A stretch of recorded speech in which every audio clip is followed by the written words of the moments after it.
Bienvenidos a la Junta de Supervisores. Welcome to the Board of Supervisors en español.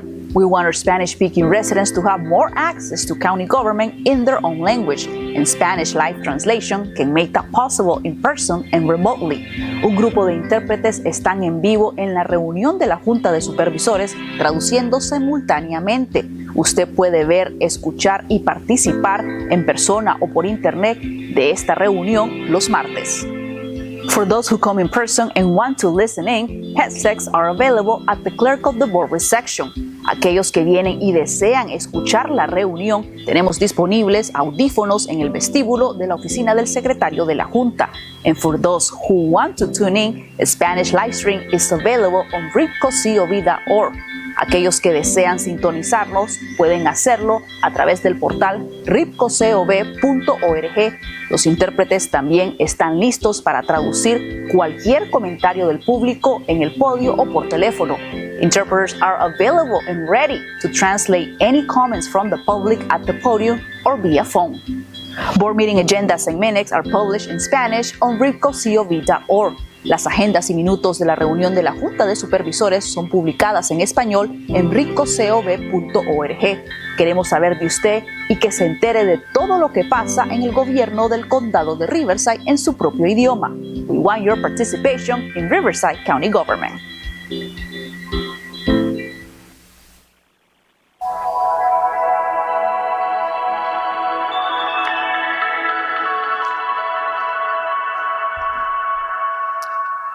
Good morning. Let's wake up. Good morning. Much better, much better. We're going to call this meeting to order, and we have all 5 of us present, so roll call is done. I do want to begin with, I see a very special guest out there today. You want to bring her up?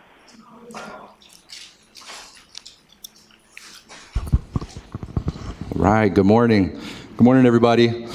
My name is Dalen. I'm a manager with Animal Services. This is my colleague, Ceci, and we have the pleasure of introducing you all to Emily here, this little ball of cuteness. She's currently at our Riverside County Animal Shelter, and she has some special, I'll call it, quirks. She was born blind and deaf, but that doesn't stop her from being the most affectionate dog that we've met. And if you meet her, you're going to see how affectionate she is. That does not stop her. Don't let the blindness and deafness fool you. She is a little ball of love. And Emily here is a perfect example of some dogs that we get into the animal shelter, some dogs that are a little bit more special needs, that need a little bit more affection and care. But yeah, she's a really amazing dog. So if you guys have any questions or want to meet her, she's going to be sitting here and we'll be hanging out. Next slide, please. So did want to take some time to mention our March Muttness, our play on March Madness for our college basketball fans out there. So on March 21st, we're going to have free adoptions until midnight. So huge event. We did this last year and it was really, really successful. We adopted out a lot of pets and people were showing up at 11:30 at night, taking dogs home. So we really want to push this one, and if anybody's interested, tell your friends, your family, and we're hoping this one to be a success as well. So appreciate your guys' time, and thank you so much.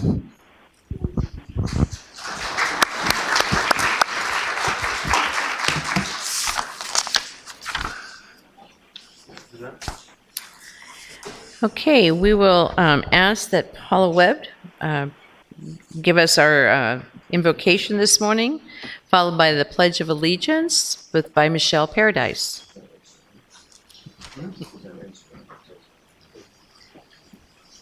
Good morning, everyone. Let us pray. Heavenly Father, as we gather here today, we know you are with us and we know you hear us.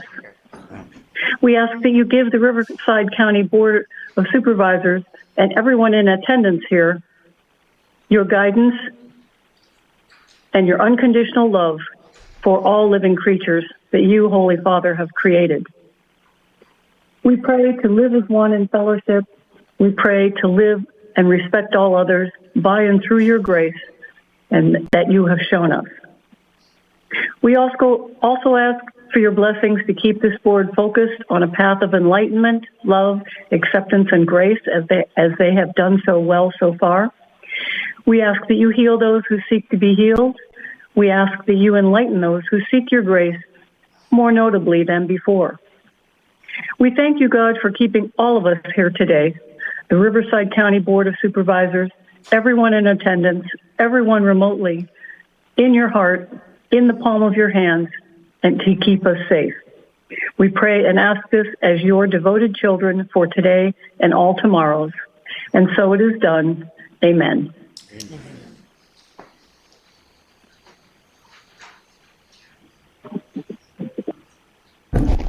Please join me in the Pledge of Allegiance. I pledge allegiance to the flag of the United States of America and to the republic for which it stands, one nation, under God, indivisible, with liberty and justice for all.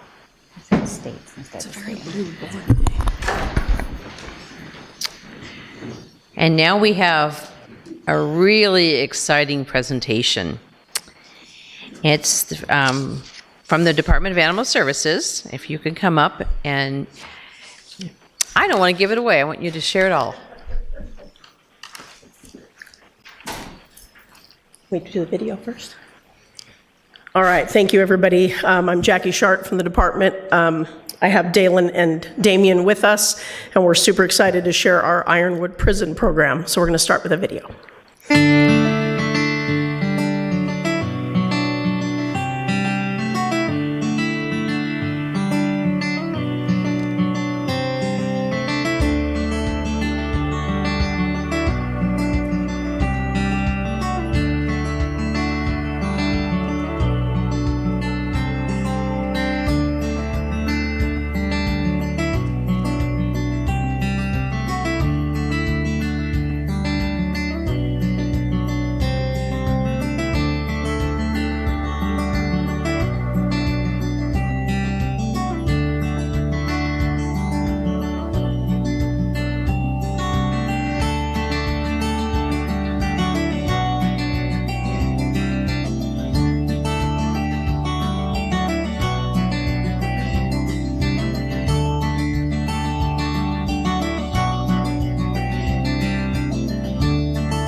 Yay!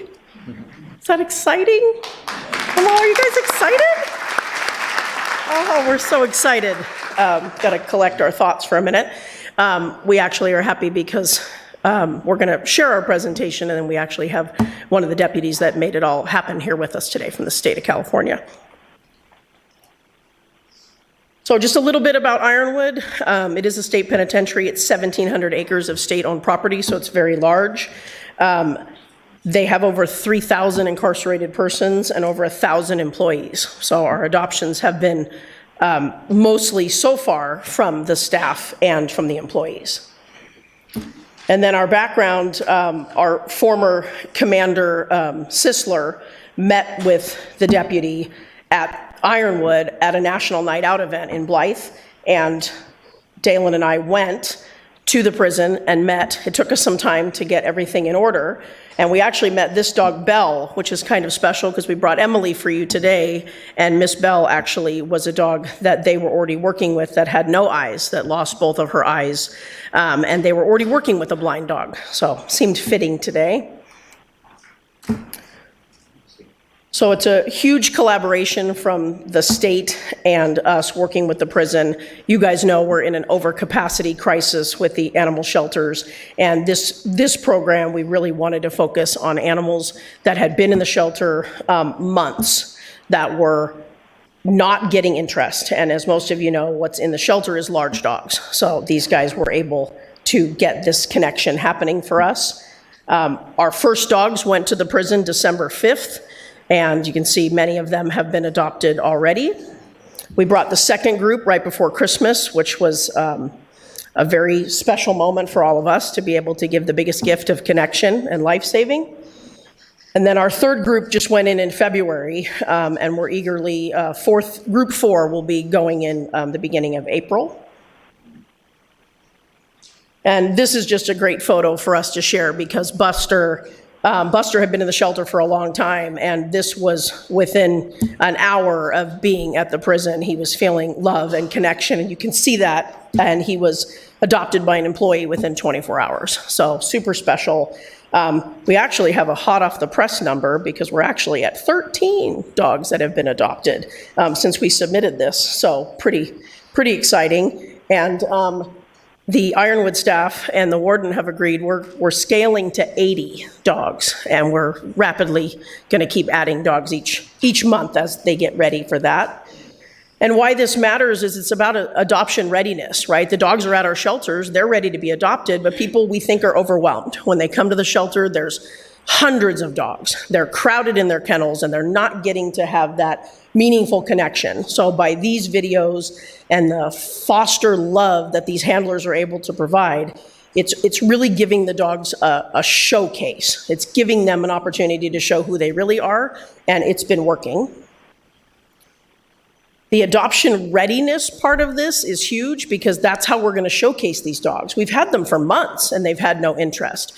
But now all these inmate handlers are doing an amazing job with teaching these dogs manners, getting them ready to be pets. They're crate trained, they sleep at night, they walk on a leash, they take baths.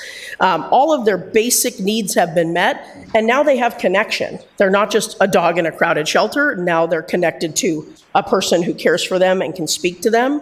I think the photos speak volumes for us. When you see the connection, and when we are driving in our cartoon vehicles, driving in and seeing everybody waiting to get the dogs, it's really special. And the dogs know.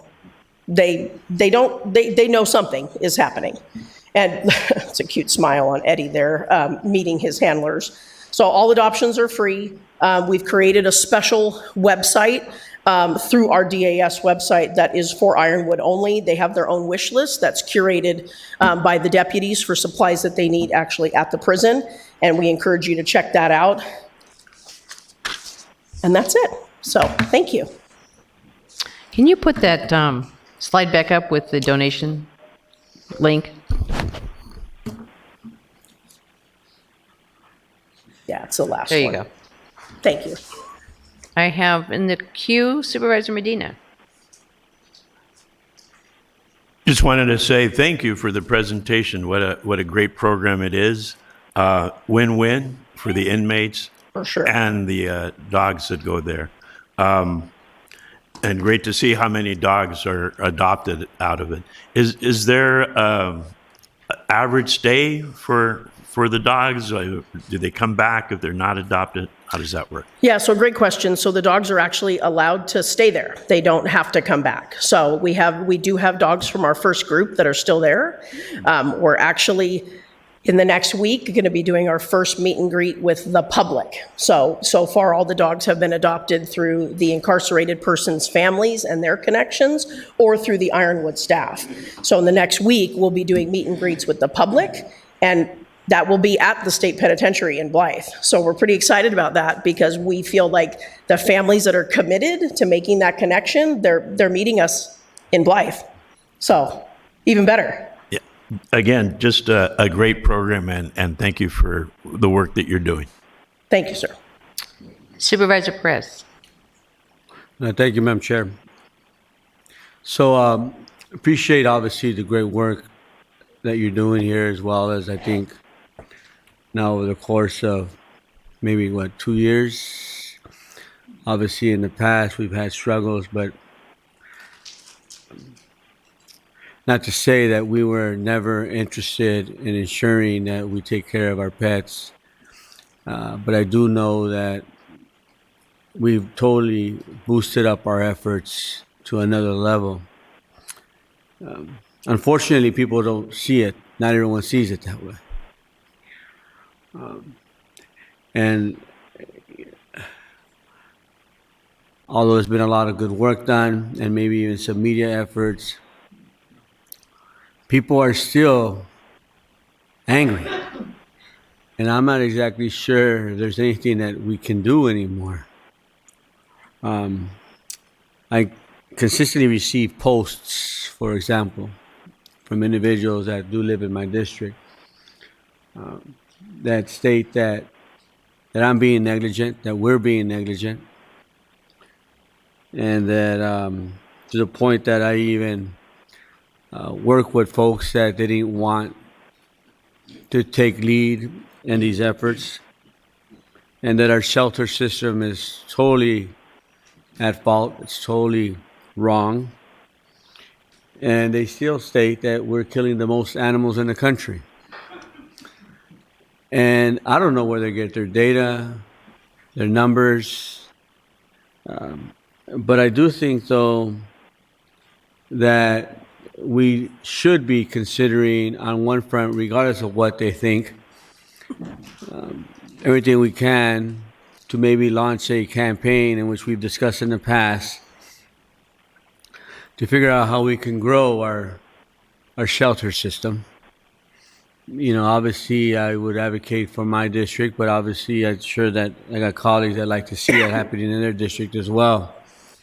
I think that would be one area in which obviously it needs to get done, because we are at overcapacity. And I also believe, though, that we need to do more, if possible, when it comes to our posting and our media efforts. And I don't know what more can be done, because every single time I ask for these efforts, for your programs and services to go up, they tend to go up. So I guess my question to you is this. When it comes to killing animals, how true is it when they make a blank statement like they have consistently that we're killing the most animals in the entire country? Do we have data to demonstrate to folks what we've been able to do over the course of time? For sure. And how can we demonstrate that data through the media outlets? And for example, in the 4th District, we have our own media outlet, not necessarily in the other districts because they're attached to LA. But in the 4th District, it's like its own bubble. Yeah. And even though one media outlet may be biased, because it does happen that way at times, people believe it because there is no counter. So what do we say about the fact that people are thinking, stating that we are at the top of the country when it comes to killing animals? Do we have the data to disprove them? Well, we certainly have the data, but I think on our end, on the staff end, this is a perfect example. We had a deputy and his family who were hearing about our overcapacity crisis and animals in need.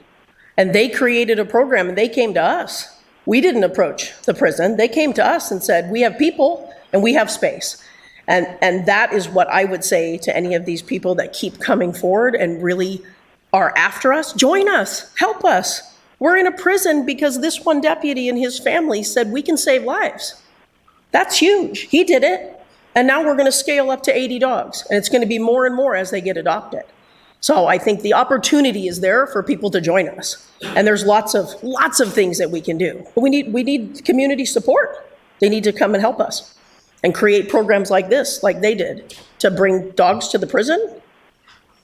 We said yes, but they asked. So what does our social media plan look like? How do people know about all this? The outreach efforts, this information that you're stating out loud. How often is this being reached out in our communities? Because I like to see a more robust effort, meaning, for example, billboards. Sure. On the 10 freeway. By the way, they've used billboards against us. They did. So then why don't we use billboards to demonstrate to people that we are actually doing a better job? Sure. They've used the media. Okay. Why don't we go to the media on an ongoing basis and state out loud what's really going on? why don't we invite the media to come to the animal shelters so they can see for themselves? I'm just thinking that we need to do more with our PIOs when it comes to this work, because this misinformation is just troublesome, Yeah. and it's painful, and especially for those individuals that work in our facilities that are on the ground on a daily basis, and they care for these animals. And I guess these people just don't have anything else to do. So I'd like to maybe see some more. What does the plan look like? Sure. A media plan, and let's put this to work. I have not necessarily seen a media plan yet, but I'd like to see one. We will share that information for sure. Thank you, Supervisor. Supervisor Gutierrez. Thank you, Madam Chairwoman. Did have a question on the Ironwood. So, where did the name come from? Or I don't know if you covered that, but Yeah, it's actually the name of the prison. So it's the Ironwood State Penitentiary. So we just have it as the Ironwood Foster Program. Oh, okay. Because they're fostering our dogs. and that kind of answers my other question, because I didn't see if it was one of our jails, or so it's a state. It's a state penitentiary. Okay. And so I guess the question, have you guys thought of looking at the 5 jails that we have to see if maybe we can replicate this to maybe, because it seems like the dogs can stay there, right? Mm-hmm. That's what we're hoping. This is very new on this scale, and Ironwood is a huge facility. So I'm hoping we will be able to influence more to the supervisor's comments. It's not just the public, it's our staff too, right? Everybody cares. So if we can get with the sheriff's department and see other ways that we can help the pets and help people, I mean, what could be better than that? Yeah, because I really like it, because, in San Jacinto Animal Shelter, we have the highest, rate there. But it would be great to see if we can build that partnership with the office there, and see if, prior to doing that, having them go there. And it gives the justice involved some hope as well. Yeah. And training the dogs as well. And basically, that's it. You answered all my questions, so thank you. Thank you. Mr. Van Wagenen, you were on and then off. Okay. Great.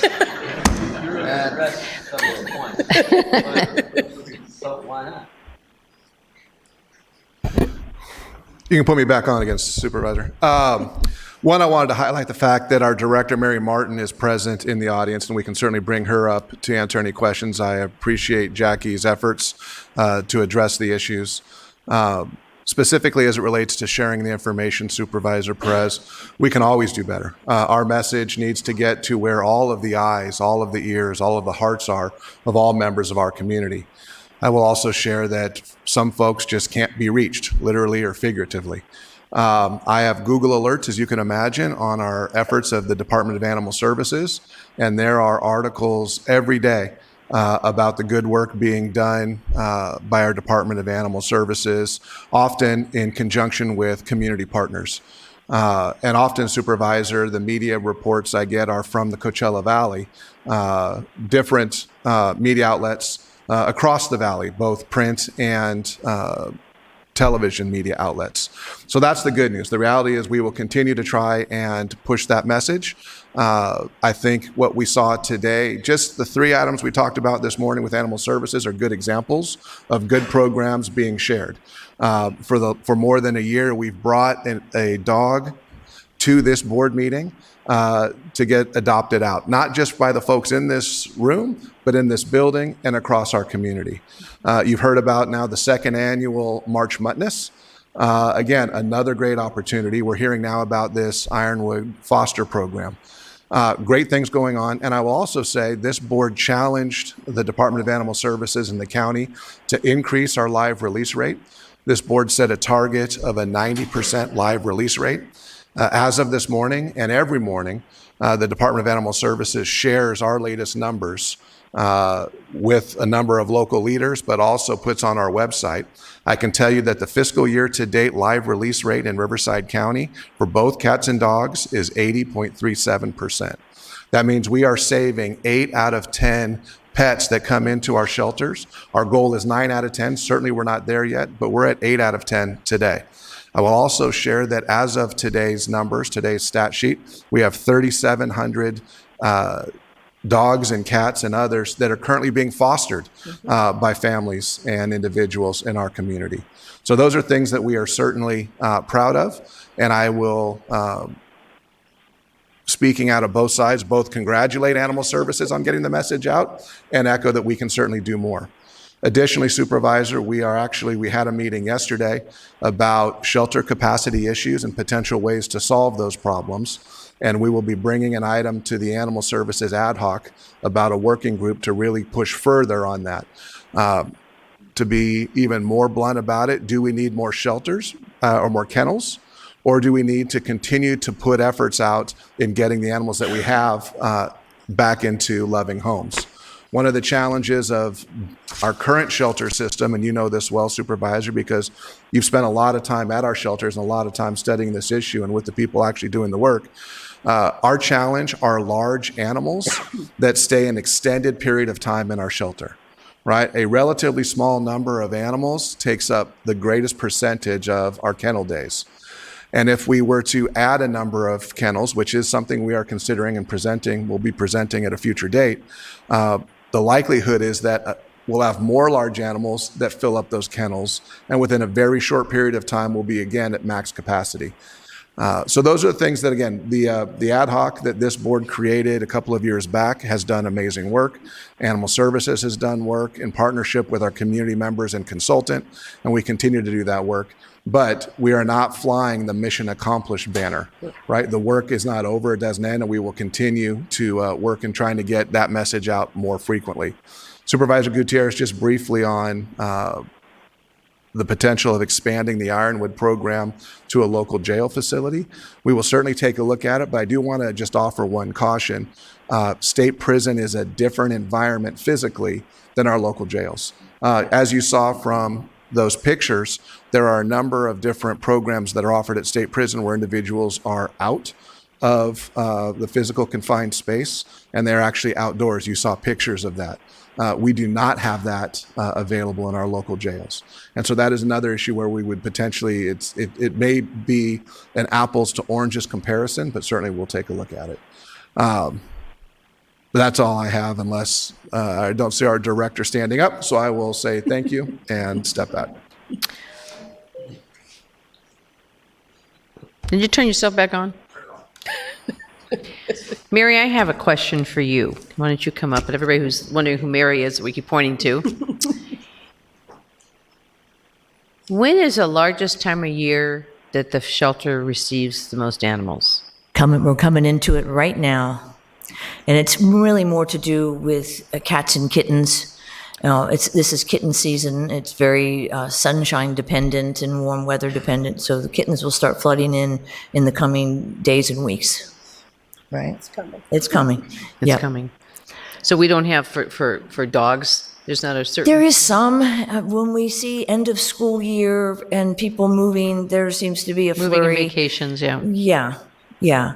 But as our CEO pointed out, everything, I would just want to say thank you for that. I couldn't have done as well in sharing all of that, because it's all true. We have so many more programs that we're still plugging the puzzle pieces in, so we really won't know what we can do entirely until we get those pieces in place, and they have to do with things like online adoptions, broader transports. This morning we're flying dogs to Seattle again as we speak. We're going to Maryland in April 4th for the first time. We have a new partner there, so we continue to grow these programs, but we still aren't really caring for all the animals that need our help for a number of reasons, and we want to do that.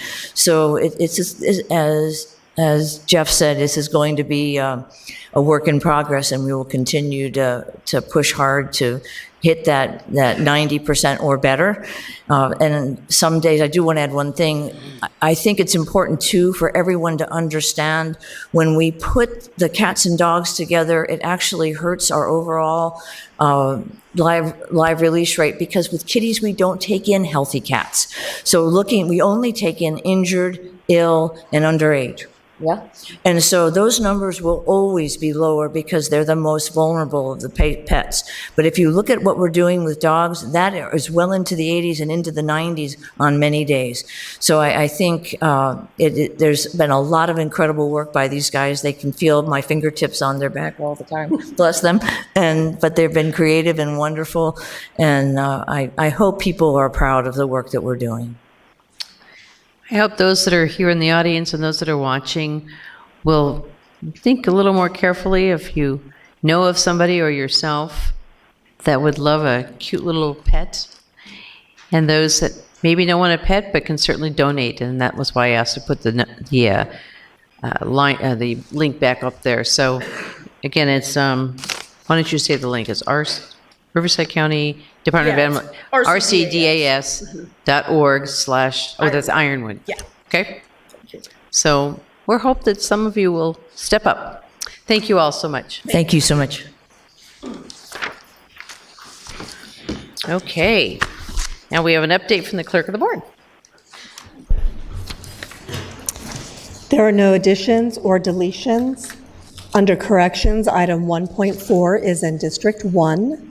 Under notations, item 13.1 is a public hearing item. And we have speakers signed up for public comment. How many? We have 7 currently for public comment. We also have speakers signed up for item 3.2 and 22.1. Okay, Supervisor Perez. Madam Chair, I'm going to recuse myself from vote on item 3.8 and 3.9, only because of distance to property that I own in the area, the city of Coachella. 3.8 and 3.9. I want to make sure I'm clear with that. And then I'd like to pull items 3.17 and 13.1.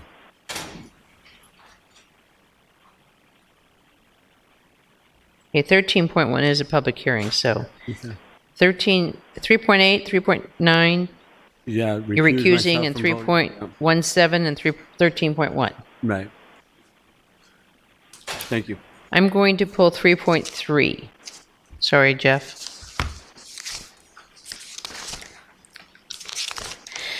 Anybody else? Okay, with that.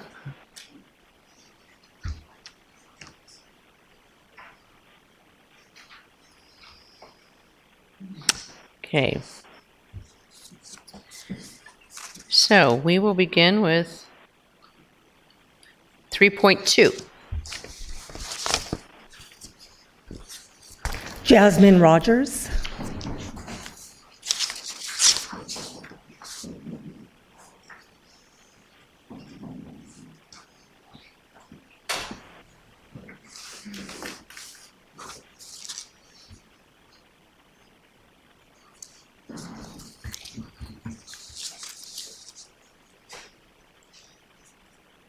Does my time come up here? I'm sure she's got. Once you start talking, they'll tell Okay. I didn't know. I'm sure that has keys. I'm not sure. Oh yeah, they're mine. I'll go right back to it. Thank you for letting me know. Hi everyone, my name is Jasmine Rogers. I am the current president of Anza Civic Improvement League in Anza, California. We are an unincorporated area.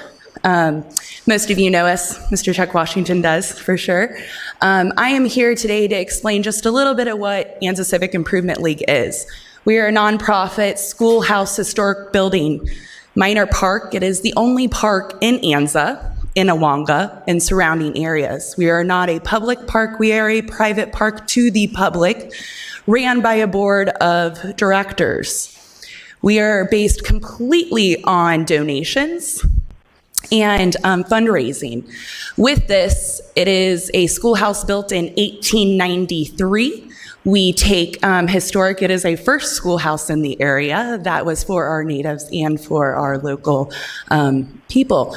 So with that, there are a lot of things that we have to maintain with that. We try our best with fundraising, but with this, in this order of 29988, we are asking for unincorporated, a portion of that money that is being asked for will be designated for Anza Civic Improvement League. It's $30,000 that we are currently. So I am asking you just to consider our unincorporated area as a whole, as well as speak for our Anza Co-op as well, where a lot of that money will be going, as well as needing improvements of our solar and upgrades. So thank you for your time. Just wanted to drive all the way out here to say really we could really appreciate or use this and appreciate your time. Thank you for sharing. Thank you. Yes. The 30,000 that you're talking about is in this agenda item. Yes. You're going to get that. Yes. We just pulled it to talk about it. Oh.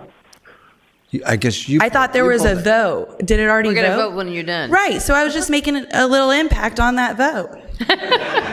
That's all. You got it. Okay, that's all. That's all I was saying. I was just trying as a whole, but I'm a Thank little you for coming piece all of the it. way out. Yeah. I'm going to move approval of that. Doggone it. Thank you you. drove all the way down. Okay, and that passes 5-0. Okay, item 3.3. This is, it is a receive and file, but it is our mid-year budget report. Can you give a high level? Yes, thank you, Chair. I'm not sure it'll be high level, it'll be a little bit in the weeds, but I'd like to walk you through it. And before I get to the slides, I do want to briefly describe what you're seeing in this year's mid-year report and what it tells us about the county's fiscal position. At mid-year, the county's financial picture is stable, but it is tightening. On the positive note, discretionary revenue is performing slightly better than expected. Property tax growth remains steady and interest earnings have been stronger than projected. As a result, our mid-year forecast shows an improvement in the operational deficit compared with what was projected at the time the budget was adopted. However, that improvement should be viewed with caution. Much of the revenue growth we are seeing, particularly as it relates to interest earnings, may be temporary. And by that, if we see interest rates come down, which we're all hoping for, that means that that revenue stream will start to go down as well. At the same time, the cost of providing county services continues to grow faster than our revenue sources. Across the county organization, we are seeing several consistent pressures: rising labor and benefit costs, increasing demands for services, ongoing need to repair and replace aging facilities, and significant uncertainty to both state and federal policy decisions. To manage those pressures, the budget we adopted last year included, quote, just-in-time funding strategy, which allows us to address verified departmental needs during the year while maintaining flexibility in the face of economic uncertainty. Today's mid-year report reflects that approach. You will see modest revenue growth, targeted mid-year adjustments to address operational needs, and continued monitoring of our reserves and contingency levels. Today's presentation also serves as an early preview of what we expect to face as we begin development of the fiscal year 26-27 budget. While our revenue growth is flattening, we anticipate substantial new funding requests to come from departments, along with potentially significant impacts from proposed federal policy changes that could shift costs to counties. So the message today is straightforward. We remain fiscally stable, but the environment ahead is becoming more challenging. We will need to approach the upcoming budget cycle with discipline and clear priorities. And with that as a context and a preview, I'll now walk through the slides. So today's overview, I'll touch on the projected year-end general fund position, and then we'll talk about looking ahead. The projected year-end general fund position, here are the highlights. The discretionary general fund revenue is still not balanced. However, because the beginning fund balance at the beginning of this fiscal year and the projected revenue have both improved, our financial picture is bigger or better, and the structural deficit is smaller. We have been using the budget strategies that this board adopted during the budget hearings in June. That is a hiring freeze, a maximum fill rate for the identified departments, and the use of just-in-time funding. As a reminder, during the budget, we talked about using just-in-time funding for a handful of departments that we were going to be working with throughout the course of the fiscal year. As a reminder, those departments were the District Attorney's Office, the Department of Public Social Services, Fire, the Registrar of Voters, The Riverside University Health System departments, including behavioral health, our clinics, the med center, public health, and our correctional and detention health departments. And then finally, the sheriff. What you see before you now is the big picture, the numbers. The column that says adopted budget are the assumptions we made and the decisions that were made during the adoption of the budget in June. The column to the far right is our mid-year update. As you can see, our beginning fund balance improved over the first 6 months of this budget cycle. What that means is departments returned more money at the end of the last fiscal year than anticipated. So that puts us at a higher starting point in our general fund reserves. Additionally, discretionary revenue increased modestly between the adopted budget and mid-year. And our net county cost, our general fund costs, remained consistent. So when we adopted the budget, there was a net structural imbalance of $73 million. Today, that net imbalance in the adopted budget is $38 million.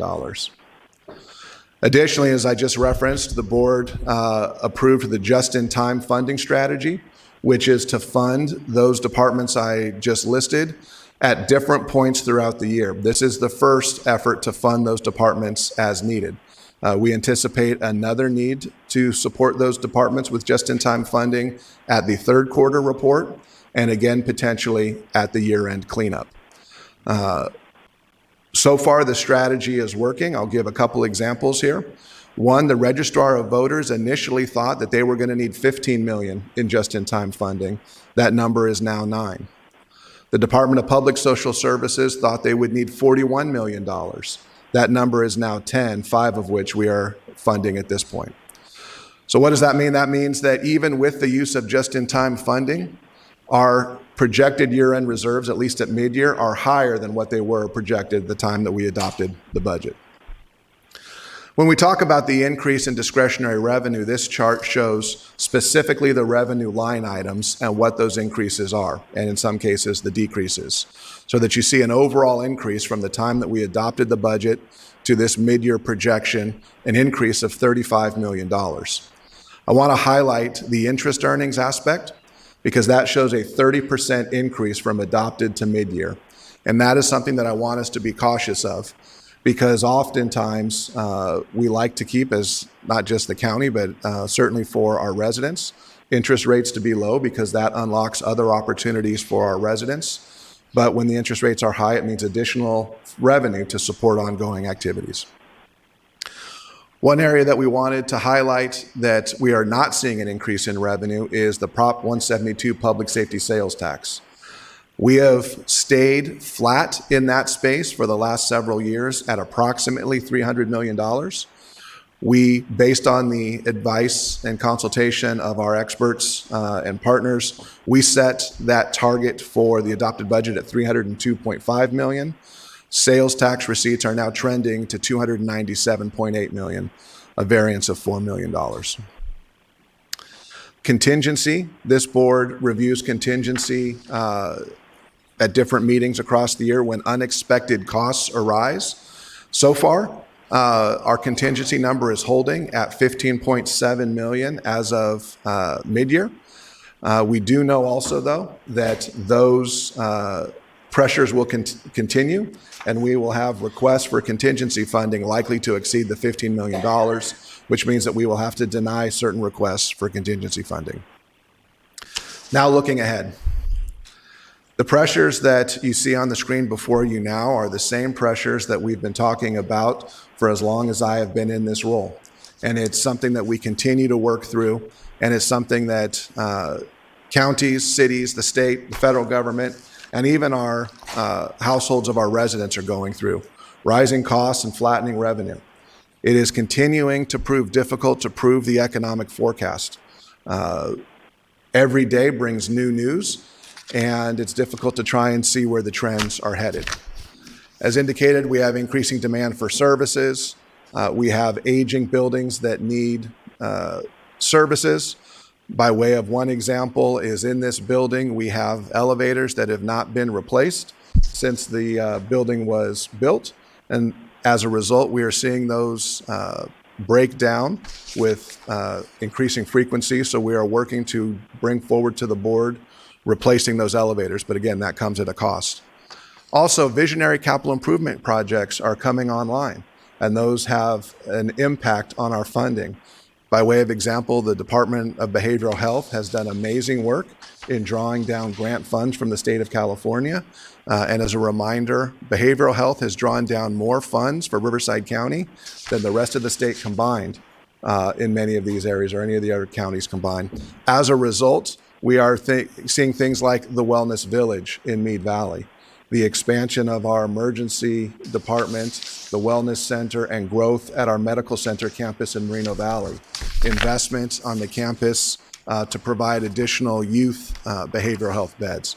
All of these things are great, but they come with the requirement to match those funds and then ultimately to provide services. That last item, the significant impact of state and federal policy funding decisions, I want to highlight during my time this morning. By way of example, I want to talk about H.R. 1. This was federal legislation last year, also known as the One Big Beautiful Bill Act. This is a federal decision that is having significant impacts on the state of California generally and on Riverside County specifically. What does H.R. 1 do? Broadly speaking, it decreases coverage and benefits for those who are receiving health and human services for in Riverside County. We're also seeing decreased financial support to the counties. We are seeing increased pressure on the safety net and an increased burden on the administrative efforts of our county departments. So what does that mean? More people without coverage means less money to provide services at the same time when more people are needing those very services that are being cut.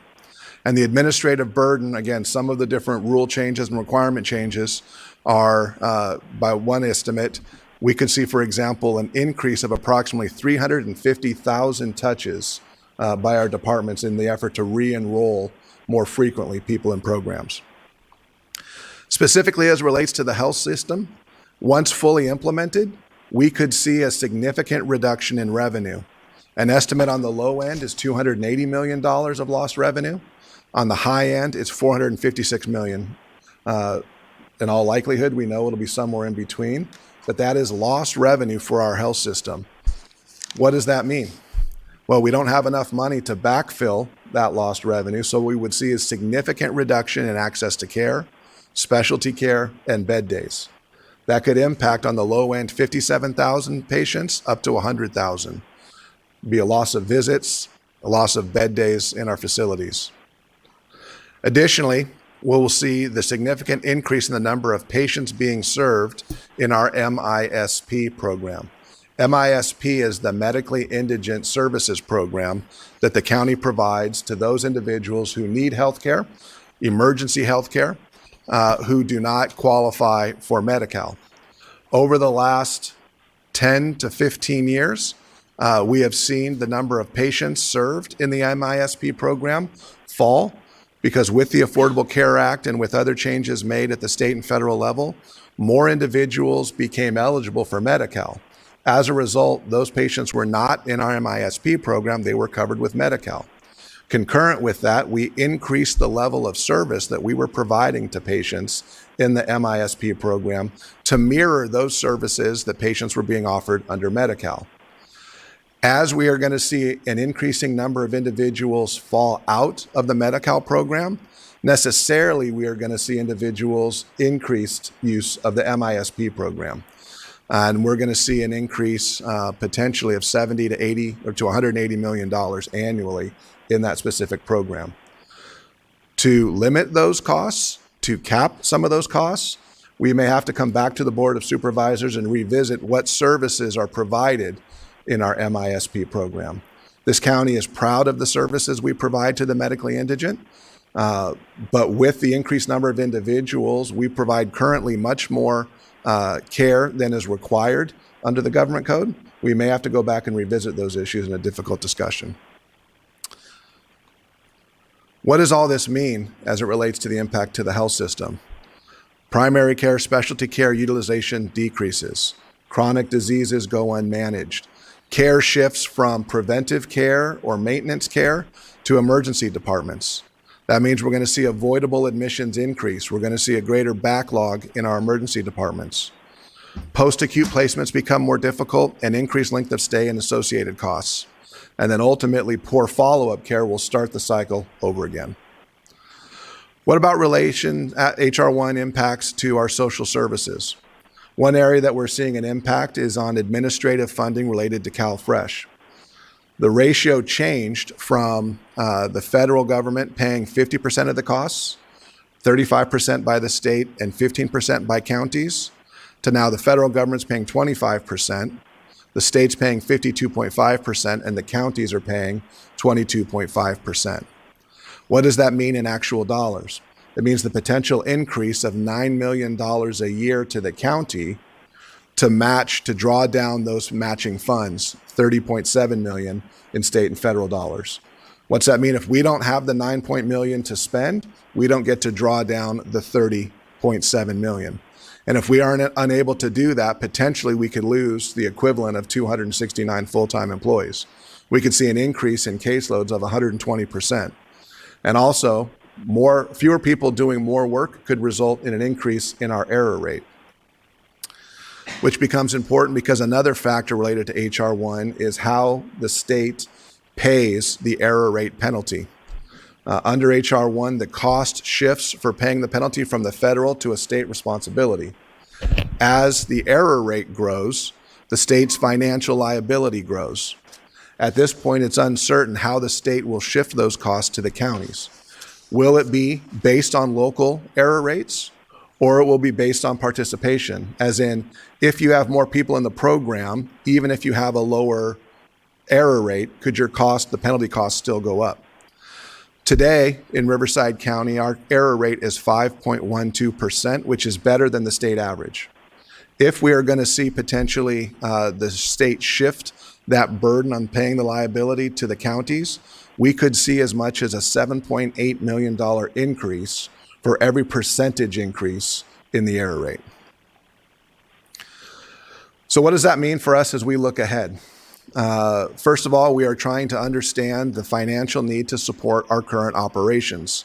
The executive office, working closely with all of your departments, developed a strategic financial plan look ahead in the fall. Yesterday, March 9th, all of the departments turned in their budget requests, and we are working with the departments to figure out what is necessary to maintain current staffing levels and operations. At the same time, we know that there are always an increased demand for new programs and projects, and we're trying to identify which ones those are. And then finally, number 3 is we are working to advocate for additional funding and or flexibility in Washington, D.C. and in Sacramento. I know this board has had meetings with individual elected officials talking about the impacts of HR1. I know we've had discussions with our state delegation.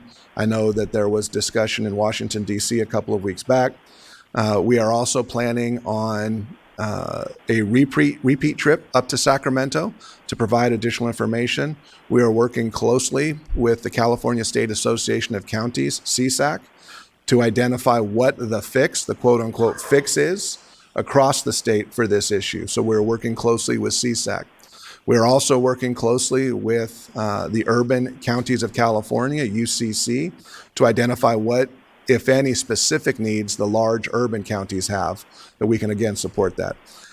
Similarly, we are working with all of the various associations representing the different subject matter areas of our work to identify what the different needs are. We are working to make sure that our efforts to advocate, while certainly to the benefit of the residents of Riverside County, are also consistent and in line with statewide associations. So as CSAC develops their solution, you will expect to hear more from me on our efforts to advocate. What is the goal as we develop the 26-27 budget? Put simply, it's to maintain current service and staffing levels, currently funded by the general fund, as best we can given known pressures. The reality is things cost more, we have less money to pay for those things, and there's going to be some difficult decisions as we move ahead. What are some milestone dates? As indicated yesterday was the budget submissions from departments.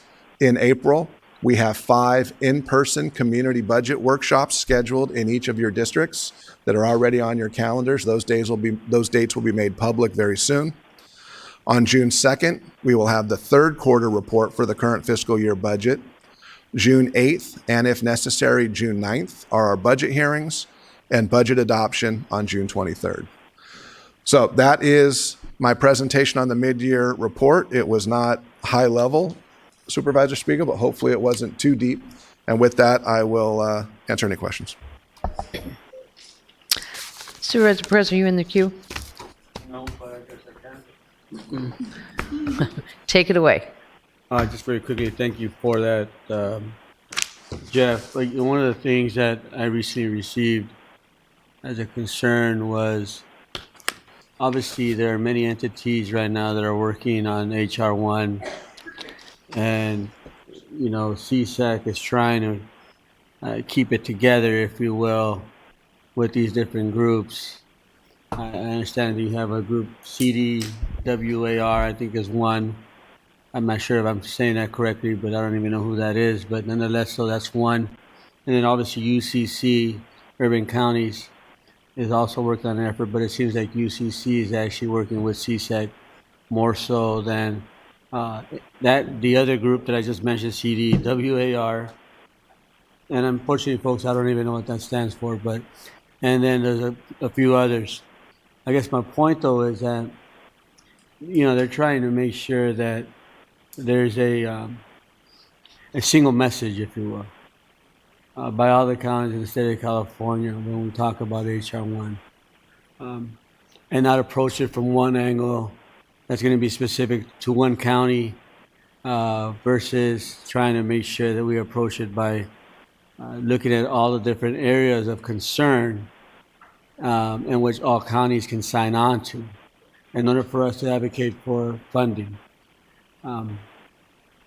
So I just wanted to bring that to your attention. I'm sure you're aware of that, and I wanted to ask you, and maybe others that may be here, Carolina, potentially, where are we with that?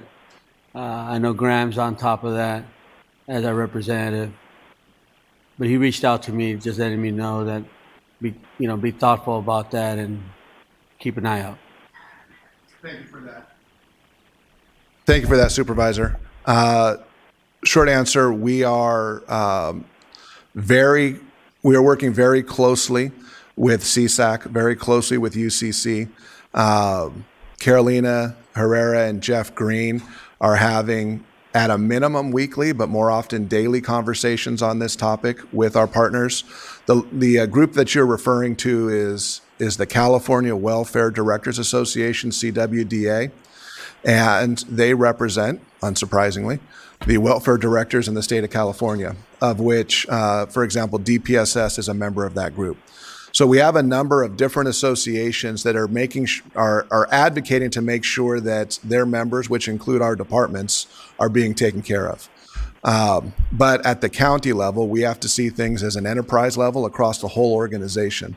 And so we are making sure that whatever we bring forward to this board in terms of advocacy is really an effort to see the whole chessboard, to see the big picture, to make sure that we are, first and foremost, advocating so that we can continue to deliver services for the residents of Riverside County.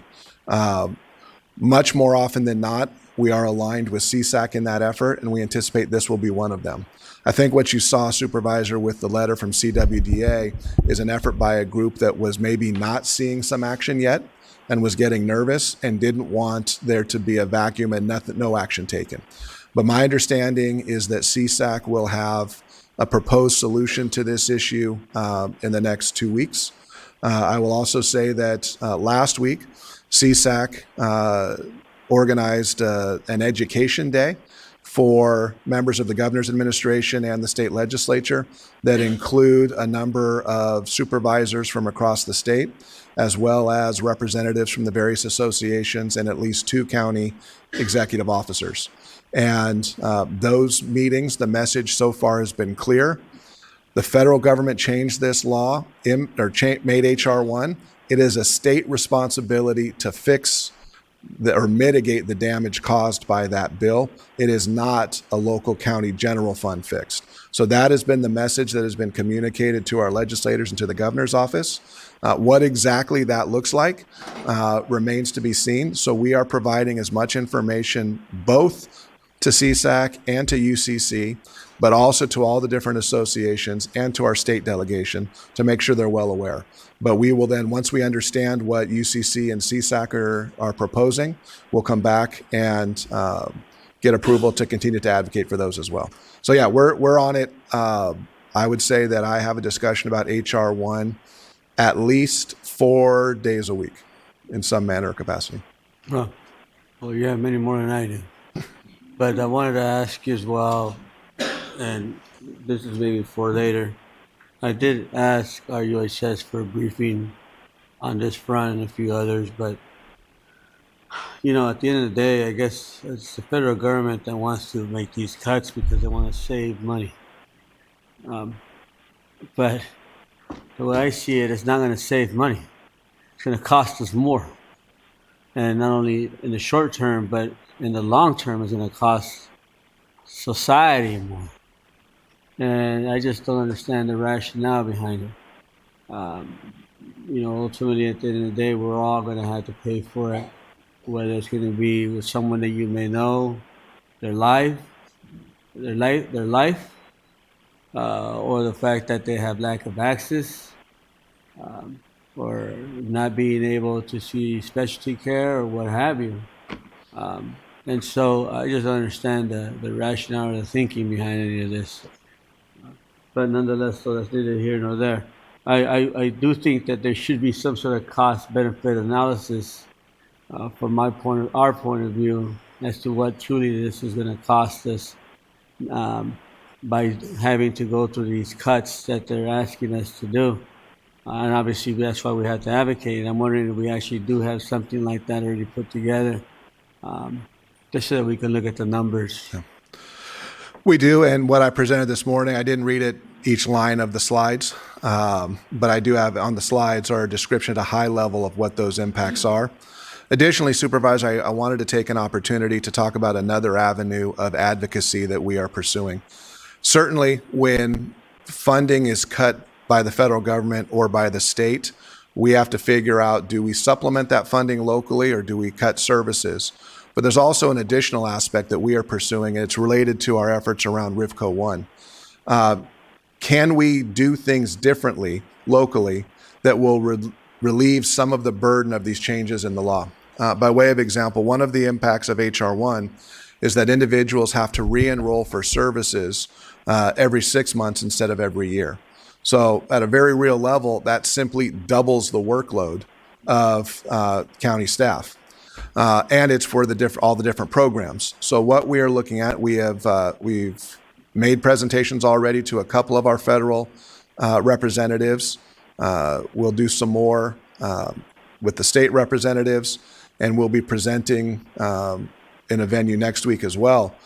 That by allowing us to create a data lake or a digital locker, it allows us to have tools locally that makes it easier for all of our county departments to serve these residents when they come to us.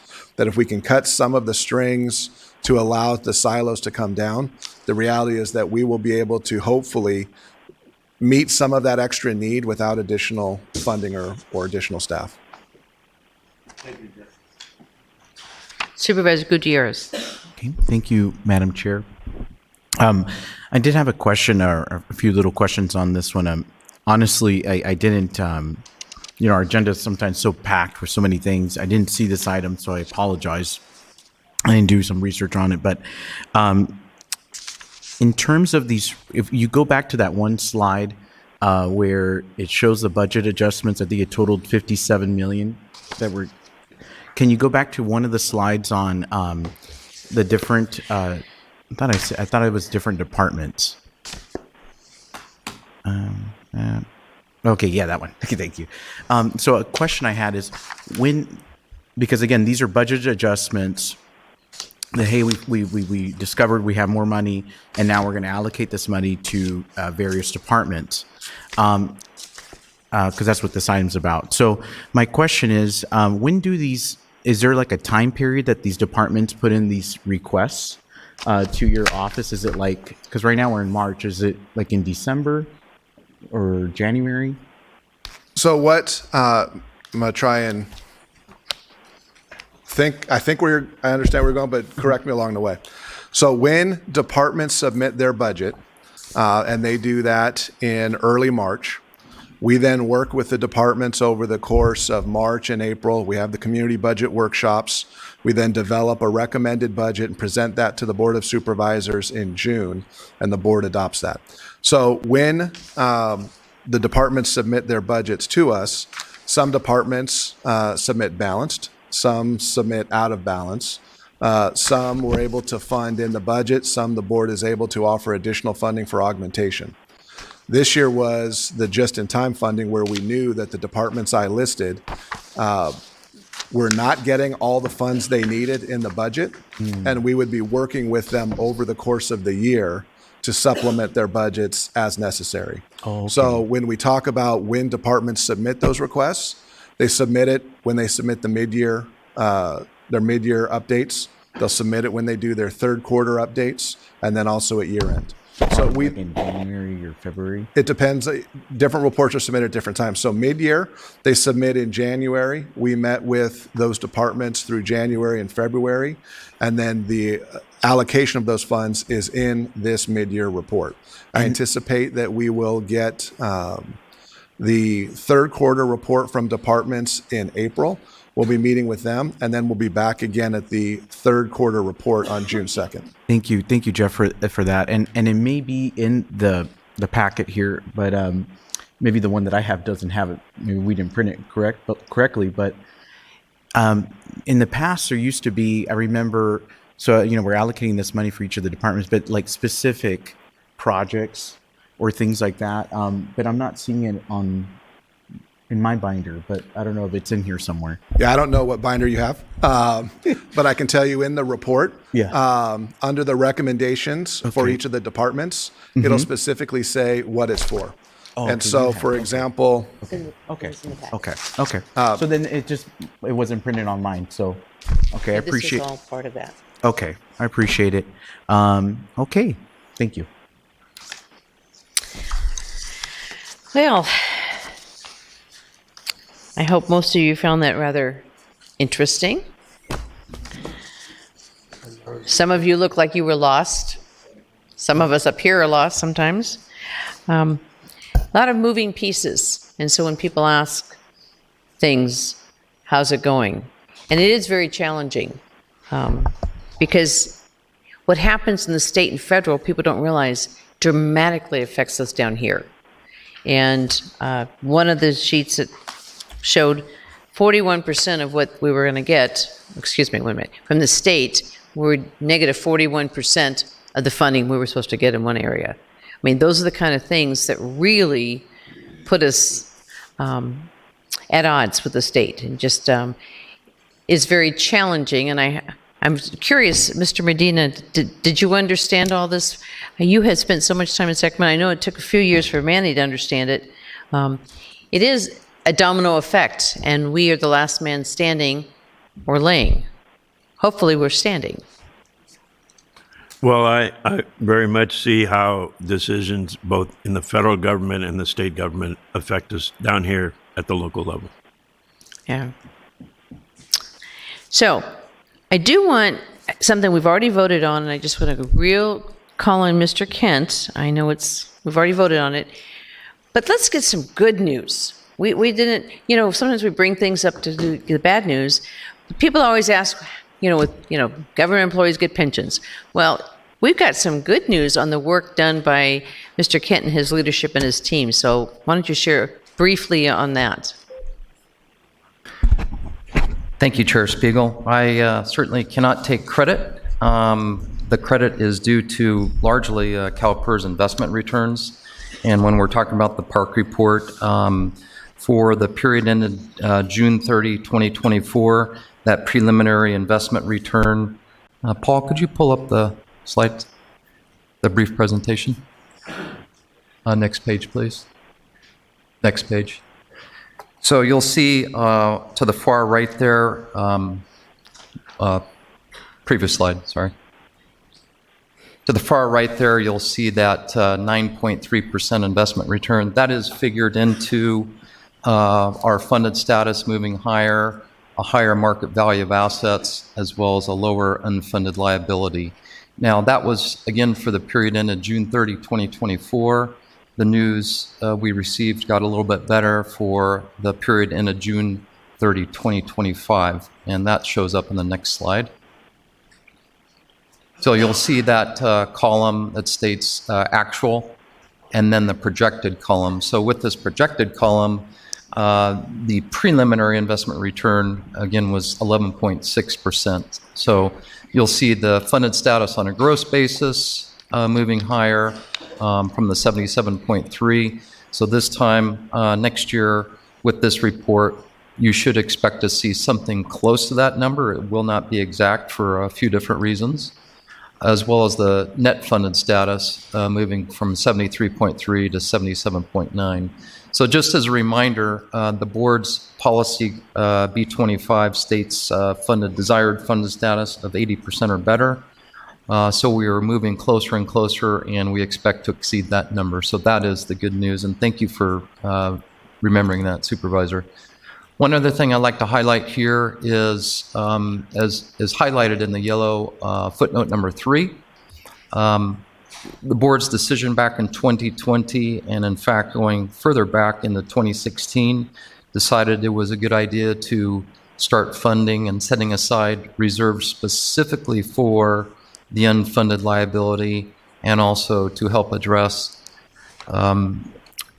years where downstream where the budgets weren't as good as they could be, and that they were potentially facing pressures. Our CEO has outlined that just a few minutes ago. And so these pension trust balances have been growing. I'm going to focus your attention on the second line item there, $362.4 million as of June 30, 2025. So what that really does, it has the effect of increasing the funded status from the 77.9% on a net basis to approximately 80%. We anticipate that to continue growing year in and year out, but again, it's all dependent upon my first statements on investment return. Next slide. There is a example of or I should say the projection by the independent actuary of the funded status projection. Now, one thing to keep in mind, and I've highlighted that in full transparency for the board and those in the audience, is that this green line is based on an assumed rate of return of 6.8% earned by CalPERS. We know in some years they earn that, and some years they don't. I do expect this year to be a little bit tougher to earn that, just based on current financial market volatility based on geopolitical events. Next slide.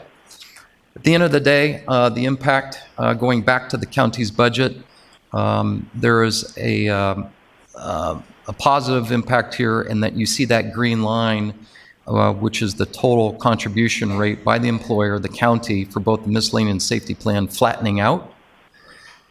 That green line is based upon 3 items. Number one, the lowest number there at the very bottom is the POB debt service, that's pension obligation bonds, the normal cost, and the unfunded accrued liability payment. You can see again that flattening out, and to the latter part, within 10 years, we expect to see that starting to slope down. Now again, this is based on CalPERS earning the 6.8%. Next slide, and I'm going to actually go to, there's the pension trust growth that we talked about on a year-over-year basis with the account balances increasing. Next slide. The pension plan tiers, along with the CalPERS investment returns, a very, very important part of the county's funded status, is more and more folks coming into the county, moving into that Tier 3 PEPRA status. Going back in time, we are now a full 13 years and 2.5 months into the PEPRA plans, and you can see in that percentage of each tier, for example, the miscellaneous, Almost 66% of our miscellaneous plan employees are now in that Tier 3 plan, and nearly 50% of those in the safety plan. And those figures are as of June 30, 2024, the same date of the valuation that we received from CalPERS. And then lastly, I'll summarize at the end of the day, the impacts. Next slide, please. At the end of the day, for this coming fiscal year, as we prepare for those budgets that our CEO spoke of, there is just a little less of an impact than in prior years, about 0.2% increase for miscellaneous plan employees and departments, and about a little over 0.75% for the safety. And over the next 5 years, 0.1% for miscellaneous and 4% for safety. And again, those numbers are based upon the 6.8% assumed rate of return. And with that, happy to answer any further questions. Any of my colleagues have any questions? No, ma'am. Very good, Don. Very good. Thank you, Supervisor, again. We hope for investment returns to come through at the end of this fiscal year, ending in June. I think it'll be a little bit tougher based on what we're seeing right now, but we will continue to set aside those funds in the pension trust to address those downstream liabilities. Well, and I think what to share is that what intrigued me on the set aside on the trust was that when we have downtimes, we aren't going to be taken away from needs in the county. We'll be able to pay those pension obligations out of the trust that's set aside for these type of situations when there's downturns. Yes. So that is a little relief on the big scheme of things as they're happening. So. And I mentioned in that one column, adding a full 2.1 percentage points to that funded status. So each and every year, it's becoming a greater and greater portion of the overall plan. Okay. Well, thank you very much, and thank you, Mr. Van Wagenen. So we are now on what, 3.17? Okay. Mr. Perez. Yeah, I was hoping that someone from behavioral health might be here. I know I asked the question of, obviously I support the effort, but we're talking about crisis care and the fact that potentially mobile units might be part of those efforts. And I'm stalling here a little bit. And I'm just thinking about how we could operationalize it with relation to our veterans.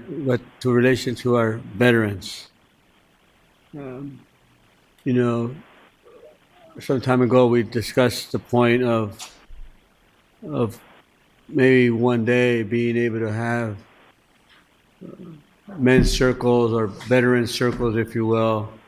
By the way, 40% of veterans are women now, is my understanding. So women's circles as well, ultimately veterans, in which people can have time to themselves, discussing maybe concerns when it comes to addiction, recovery, PTSD, but utilizing, for example, the Lake Cahuilla Veterans Regional Park, and then maybe even Herky Creek and other county facilities.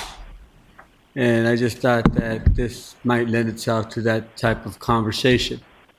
And so I see Jeff putting his finger up, and he's in the queue, yes. And so Jeff, just any thoughts on that? And obviously we can discuss this further moving on to move on, but I just want to make sure that we don't forget this, because it's something I've been trying to get us moving on now for a couple of years. Thank you, Supervisor. First, as it relates specifically to this item, our Director of Behavioral Health, Dr. Matt Chang, is on Zoom, and we can link into him if we would like to get him. Additionally, our Director of Veteran Services, Adam French, is present in the room.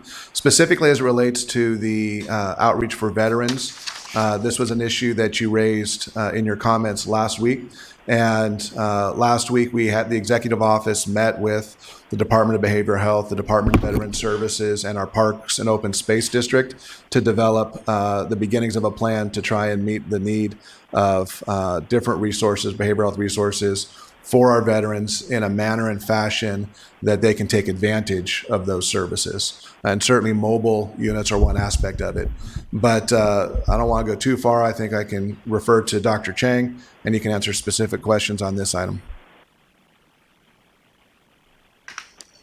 Yeah, well, good morning and thank you. Can you guys hear me okay? Yes. Excellent. Well, so good morning, Madam Chair, Supervisors, Ms. Van Wagenen, County Council, and Matt Chang with RUHS.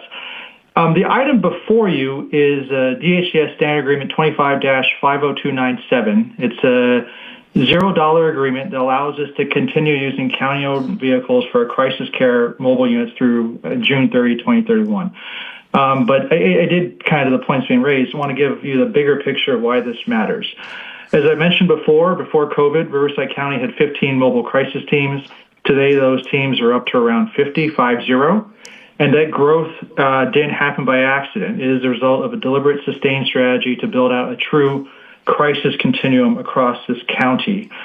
And this agreement is part of that build-out. As our county CEO, and Jeff often says, no award for predicting rain, only for building boats. And we've been building boats. To that end, we built 858 beds, with 901 more on the way. We believe that's more than anyone in the state. And more than that, on the other side of the coin, for example, with this item, we've been cutting down the rain. And the data really speaks for itself. We reduced the crisis burden in this county from 19.5 thousand crises down to just 5,000, a reduction of nearly 14,500 crises. People are getting help in the community before they ever reach an emergency room or a jail cell. The 4 vehicles covered by this agreement are part of that infrastructure. They're backed by the $17.8 million in BCHIP grant funding, part of our overall over $620 million in competitive grant funding we've drawn down. And this agreement ensures we remain compliant with the requirements through 2031. We're not done building, but we are asking you to protect what we've built. Now, with that, I'm happy to take questions on this or anything else. Thank you. I'm not sure if that addressed any of the point that I was trying to make here. Yeah, no, I appreciate it, Supervisor. I think I was speaking to the item, the actual item that was pulled. Yeah, but I think as Mr. Van Wag. I was speaking to the point that I get it, but at what point in time do we also relate this to ensuring that our veterans are taken care of? That's what I'm speaking to. And if you don't have to speak, you don't have the information to speak on this, I get it. But that's what I'm referring to. Assuming I get the nod. I appreciate it, Supervisor. Go ahead, Jeff. Thank you, Dr. Chang and Supervisor Perez. Assuming I get the thumbs up from Min Tran, our county counsel, that I can bring down our Director of Veteran Services to answer your question, I will. He's doing his legal analysis. This is not. I was just asking for a general response. That was the general response. That was just too general. Short answer, Supervisor.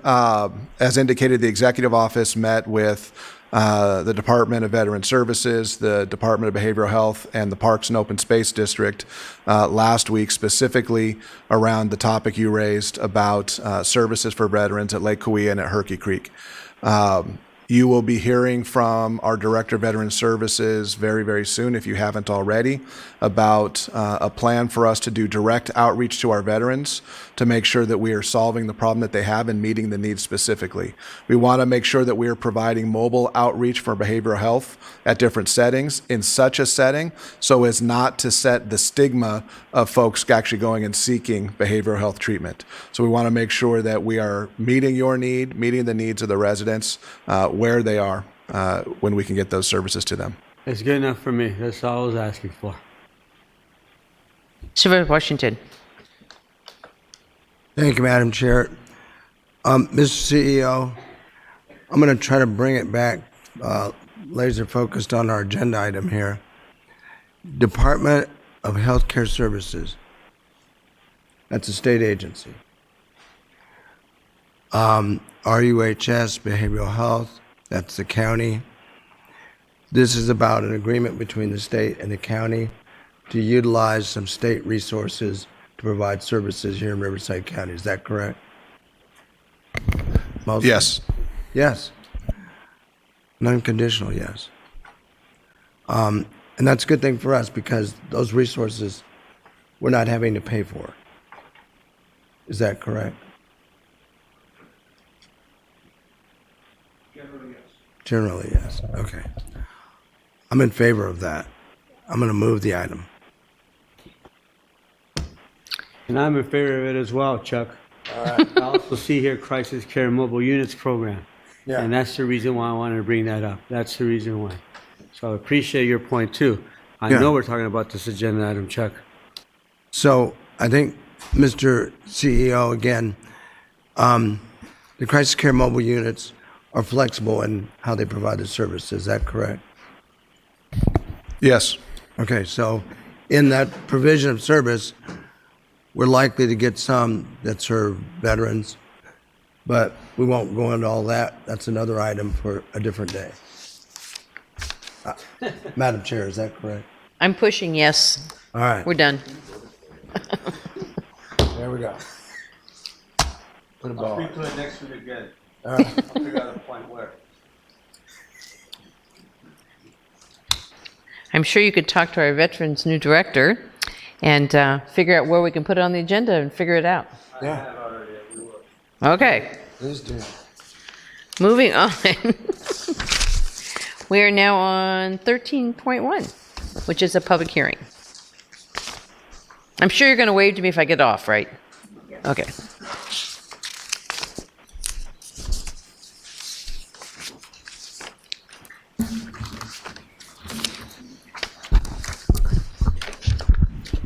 Good morning, Board Chair, members of the board, Mr. Van Wagenen. My name is Cindy Hui. I'm the Deputy Director for the Housing Authority. The item brought before you today is the public hearing for our agency plan and Housing Choice Voucher Administration Plan and Homeownership Plan. As you are aware, the Housing Authority has an annual budget of about $136 million to support 9,000 families with monthly rental assistance. The updated revisions to our plan for this upcoming fiscal year is to clarify our program operations, improve consistency across housing assistance programs. Our goals continue to remain to expand the supply of assisted housing, improve the quality of assisted housing, increase assisted housing choices, and promote self-sufficiency within our programs.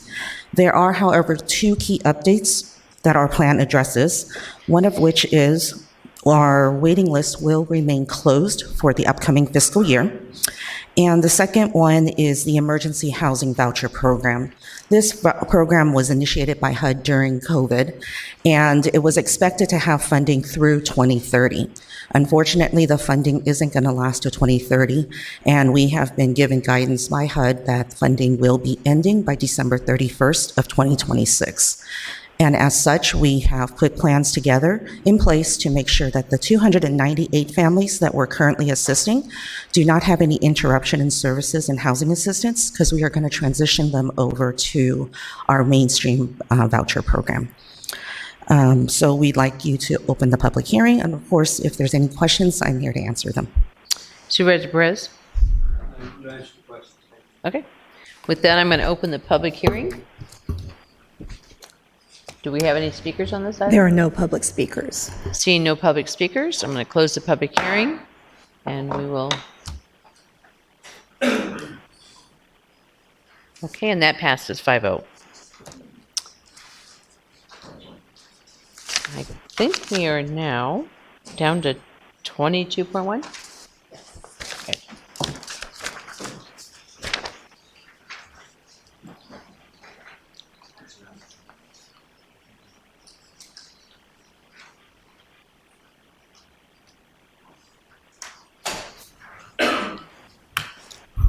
Good morning, Board of Supervisors. My name is Paivon Nantamuransi, here to present item 22.1. This is a request for initiation of a foundation component general plan amendment number 240022. The existing foundation component and land use designations are rural residential, rural community, very low density residential. The proposal, which amend the designations to community development, mixed use area, light industrial, business park, and also open space, recreation, and conservation. The proposal will allow the submission of a specific plan that will consist of various land use designations. The general plan includes 53 parcels totaling approximately 668.4 gross acres located in the Mead Valley area. It is generally bounded by Calhalco Road, Orange Avenue, Day Street, and Patterson Avenue. The area included in the GPA request is currently vacant. This map shows where the GPA is located in relation to other foundation component general plan amendment requests in the area. The Board of Supervisors were provided 2 letters of opposition for your consideration. With that, staff recommends that the Board of Supervisors consider whether to recommend initiation of foundation component general plan amendment number 240022, and if recommended adoption, adopt an order initiating foundation component general plan amendment number 240022 and requiring that the applicant submit to the county the implementing project within 6 months. That concludes staff's presentation, and the applicant is here as well to provide a presentation. Thank you. Thank you. Did anybody have a question for her? Ms. Medina, it's in your district. No, I don't have any questions. If we could hear from the applicant.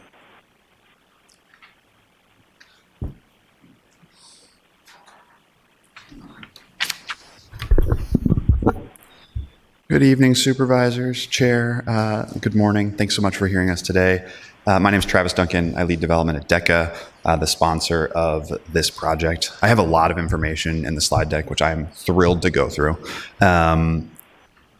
And I want to leave that all up to you if you'd like to hear it in more detail. There's really 2 main points I want to make very clear today. The first is a thank you to staff who's been tremendous in their leadership and sort of shepherding this through the process. There's obviously been a lot of GPIP applications throughout the county. It's been a lot of work. So thank you all for your hard work to get us here. We're really excited to continue that spirit of partnership and bring forward an application if we get that authorization today. The second is just a reminder that these general plan initiation proceedings are potentially approved today is an opportunity to do 2 more years of work, work that we're really excited about doing, work that is important in the community in terms of outreach and engagement, environmental and technical studies, work that we really want to do and need to do for this project. And today is just the authorization to go out and do that work.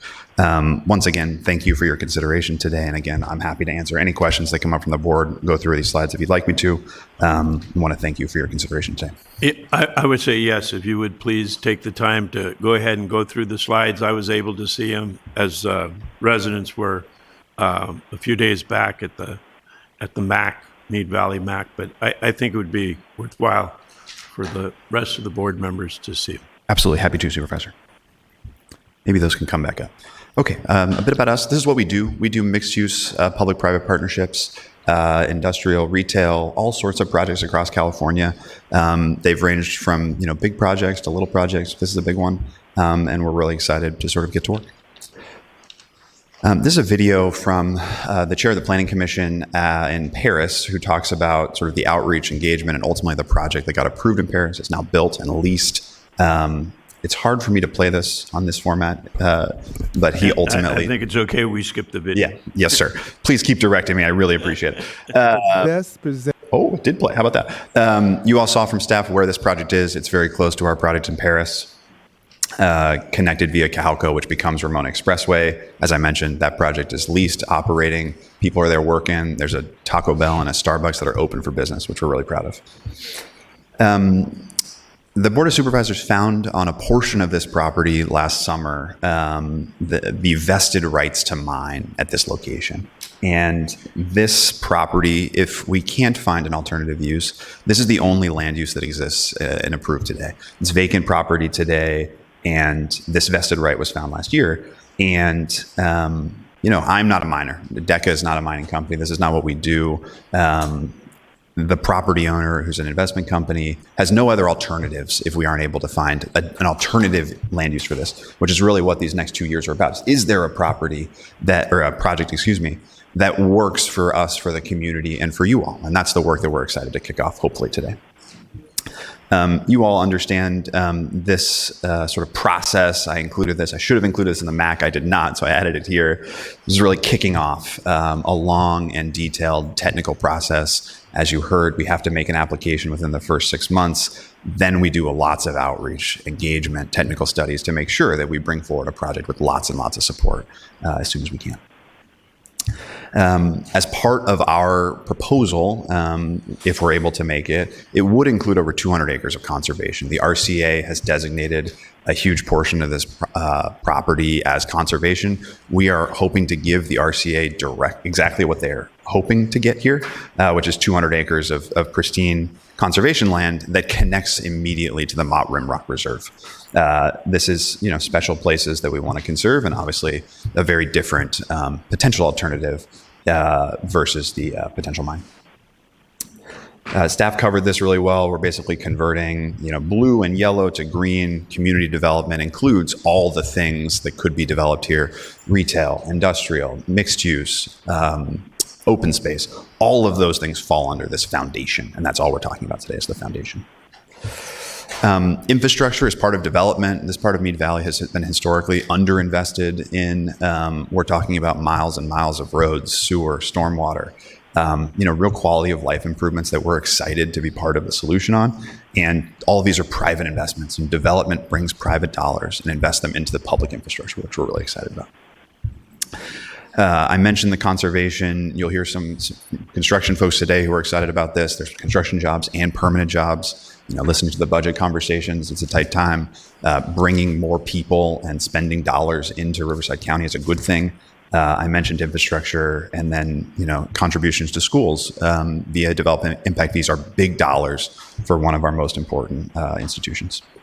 We're really excited about finding a way to do high quality retail along Cajalco. If we are able to make this application following an approval today, we fully expect a grocery store to be part of the plan, which we've heard from the community is really exciting. And we're going to go out and do the work to try and land an operator at that location. We've done a lot of outreach to date. We don't have a project yet, and yet we've been out in the community. We've sent mailers to inform people. We've done a big public meeting at the Mead Valley Community Center. 250 people attended. We gave them all red dots and green dots to vote for what they liked and didn't like. We've done one-on-one meetings with folks who are open to that.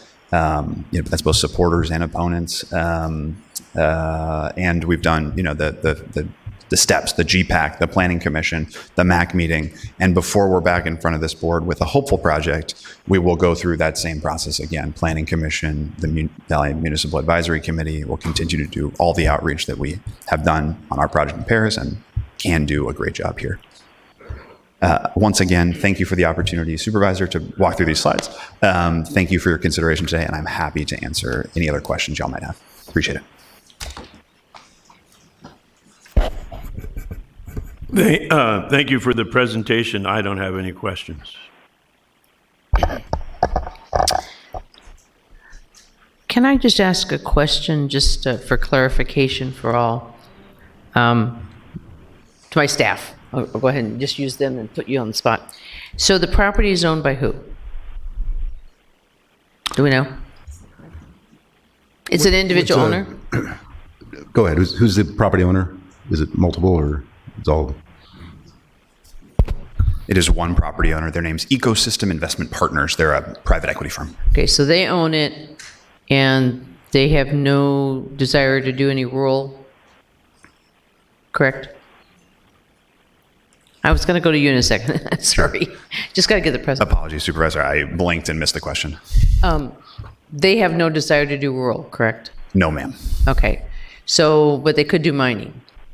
They could. They would. They're not miners either. They would hire or sell the property to a mining organization. We have the option, a contract to purchase the property, and if we are able to bring forward a development project that has you all support, we would move forward with that development on our own. We're the sponsor, we're the developer. We would buy the property from EIP, is what we call them. If we are unsuccessful in that quest, EIP is going to look for something to do with the property, and right now the only rights they have on that property are related to those vested mining rights. So it's either mining or something that you're presenting, more or less. Yeah, I don't want to make that the dichotomy. I'm here to propose that I get to do the work to try and find a project that you all are excited about. What happens if I'm unsuccessful is up to them. I'll just tell you that the only land rights that they have for a potential project are that vested right. Okay. Never mind, I won't go down that. We'll move on to the public comments. So we'll go ahead and open, my colleagues didn't have anything else, did they? Okay, we will open the public comments.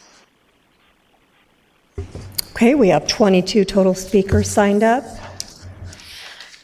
First is Maria Godinez, followed by Olga Navarra Naro.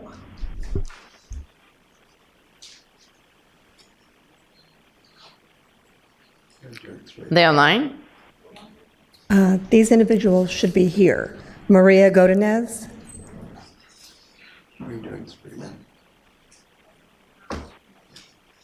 Okay, move on. Oh, is that her?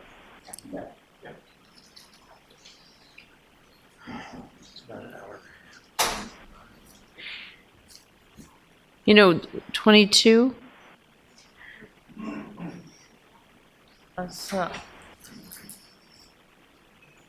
The Mid Valley, okay. Yeah, it's a community de Mid Valley. This corporation for the Pueblo Español. Sí, yo vengo de la comunidad de Mid Valley. Es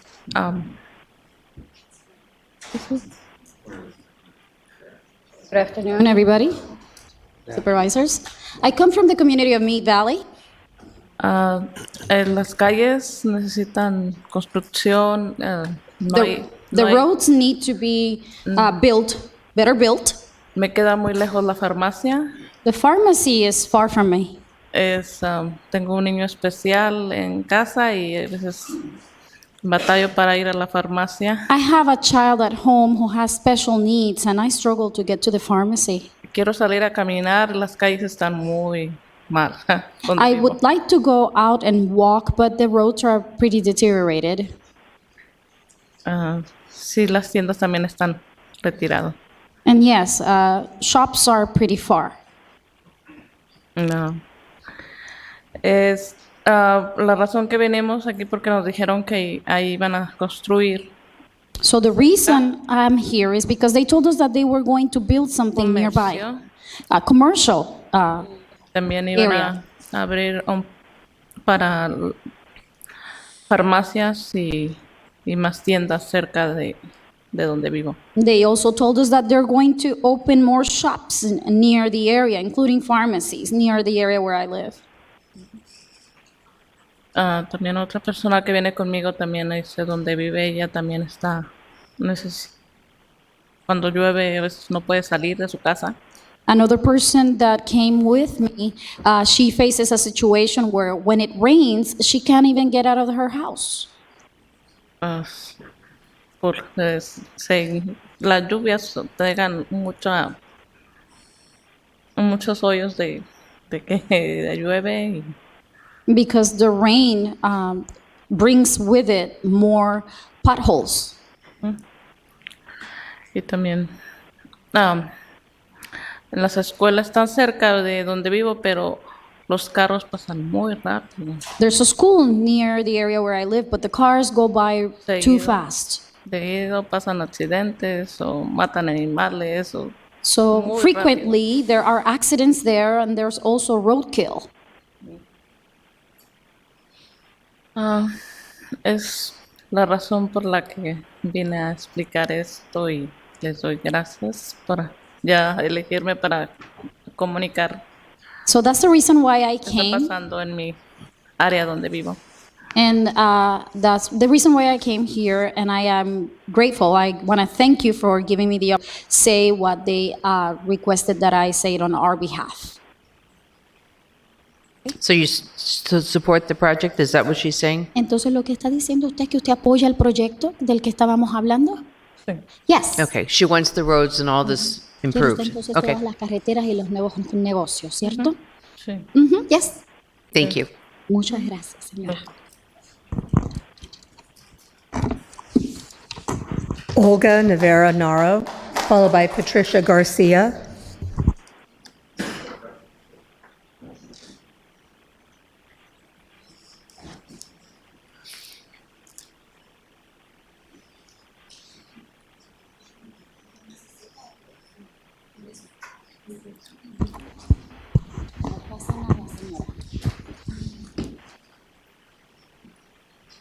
Sí, es la misma que venimos a la neta.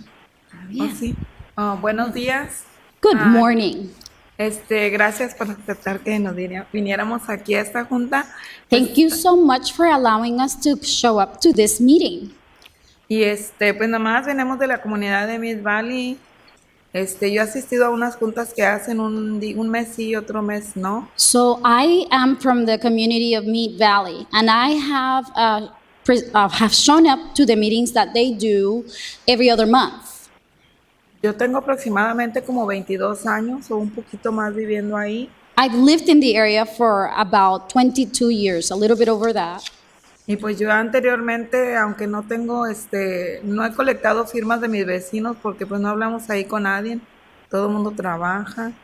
Y pues para decirles que pues nosotros decidimos vivir ahí, ¿verdad? Pero realmente pues nosotros también pagamos impuestos y So I wanted to tell you that even though I have not collected signatures from all the neighbors, because we don't talk to one another, we're always working.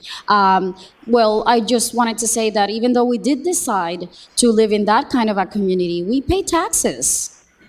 y pues queríamos pedirles por favor porque realmente ahí pues en la calle donde yo vivo entre la Markham y la Alexander, pues la calle está muy mal, asisto a las juntas con mi esposo.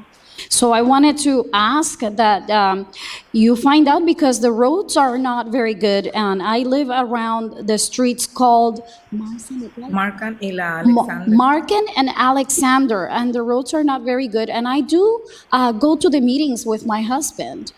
Y pues ahí no hay drenaje. En una ocasión me dijo anteriormente otro señor que estaba ahí, no recuerdo si Jeffrey o no sé cómo se llamaba, que pues yo había decidido vivir ahí y que pues a ver si mi calle aparecía en el mapa. Y yo le dije, pues qué raro, ¿verdad? A mí me vendieron la propiedad. So on an occasion, I went to a meeting, and this guy told me, I don't know his last name, but he said, well, that I was the one who chose to live in that area. I don't even know if your property is in the map. And it seemed strange to me because they sold me the property. Y entonces en esa ocasión que pues yo ya tengo varios años luchando por la calle, porque tenemos muchos problemas. Yo a lo menos yo ya soy una persona de la tercera edad y me he quedado cuando llueve, ha habido que como que se hace como un hoyo, así como que se abre la tierra porque es arena con tierra y se craquea y se hace como un hoyo. So I just wanted to let you know that I'm a senior citizen person, and every time it rains, big potholes get created because it's mixed soil with sand and there's no drainage. So there are big potholes and cracks in the land. Y ahora en enero asistió ahí un señor llamado Samuel y Emilio, que creo que trabajan con el señor José Medina, y pues no se hace nada, nomás dicen que vale $2 millones esa calle para arreglarla, y que hay que quebrar unas piedras, pero pues no sabemos qué hacer, o sea, le dijimos que tiren grava y no se hace nada, a veces ya estamos, pues yo ya estoy cansada de estar en esas juntas. So I wanted to say that there was a meeting recently that I attended with a person named Emilio, I think, Samuel. and Samuel. Fueron a mi casa en enero. They actually came to my house, and we keep telling them to do something, at least put gravel on these roads, but I'm tired of this. Nothing gets done ever. Fueron en enero 14 y yo pensé que nos iban a dar una respuesta. Y pues no se hace nada y les llama a uno y con todo respeto, pero pues no, yo creo que necesito que los demás vecinos nos apoyaran, pero la gente pues no. So on January 14th, we had this meeting, and they keep telling us that they're going to do something, but nothing gets done. And I think that I need more support from our neighbors, but it's hard. They don't show up. Y que probablemente no quiere la gente porque es una zona rural y que andan a veces con caballos. And maybe the people don't want to because it is a rural area, and they do go ride their horses around that area. Pero realmente es un problema, sobre todo cuando llueve. A mí me estresa mucho porque yo salgo por temprano a cuidar a un nieto mío y es muy estresante para mí. But this situation is very stressful for me, especially when it rains. I get out of the house early to take care of a grandson, and this is very stressful. Okay. Muy bien, señor. We understand there's the road problems. Entendemos So que hay un problema con las calles. you're here today Usted está aquí el día to de hoy, tell señor, us, under this item of the property, bajo este artículo del cual estamos hablando de las propiedades. what your feelings on this development, and that's what we're asking for now. We understand that the roads are really bad and that potholes, Usted está hablando que hay muchos hoyos en la but how do I tie that to this Pero ¿qué project? tiene que ver eso con el proyecto del cual estamos hablando? Are you supporting ¿Está usted the apoyando project? el proyecto? Sí lo estoy apoyando. O sea, Yes. todo lo que se dijo de la persona anterior estamos de acuerdo, pero pensé que podía hacer un comentario porque el señor que ya pasó, el anterior de la muchacha mexicana, él habló acerca algo del proyecto de Miss Valley. Sí, estamos de acuerdo en todo Yes. lo que se quiera hacer ahí. We agree with everything that they want to do over there. Yes, we are here for that reason. I just thought that I could make this comment because the guy that came before the other lady, he was making a comment about something that is happening in Mead Valley. Okay, thank you. Thank you for Muy bien, sharing. muchas gracias, señora. De nada, mamita. ¿Usted me necesita? Patricia Garcia, followed by Viviana Godinez. Buenos días, mi nombre es Olga Herrera. Good morning. My name is, ¿tu nombre, mamita? Olga Herrera. Olga Herrera. Sí, y estoy aquí nada más para decirles que sí necesitamos ayuda y pues realmente sí estamos apoyando el proyecto. Es por la razón que estamos aquí. Mamita, gracias. I am here to let you know that we approve and we support this project because we do need help, and so we are here to let you know. ¿Qué otra cosa, preciosa? Y estoy aquí pues solamente para apoyar el proyecto y escuchar y estar atenta a lo que sigue. Y esperamos y confiamos en ustedes. So I am here to support this project, and we are anxiously waiting, paying attention to what's going on, and we trust you and support you. Thank Have you. a great day. Thank you. Okay, ma'am. Viviana Godinez, followed by Maricela Martinez. Yep, to the point.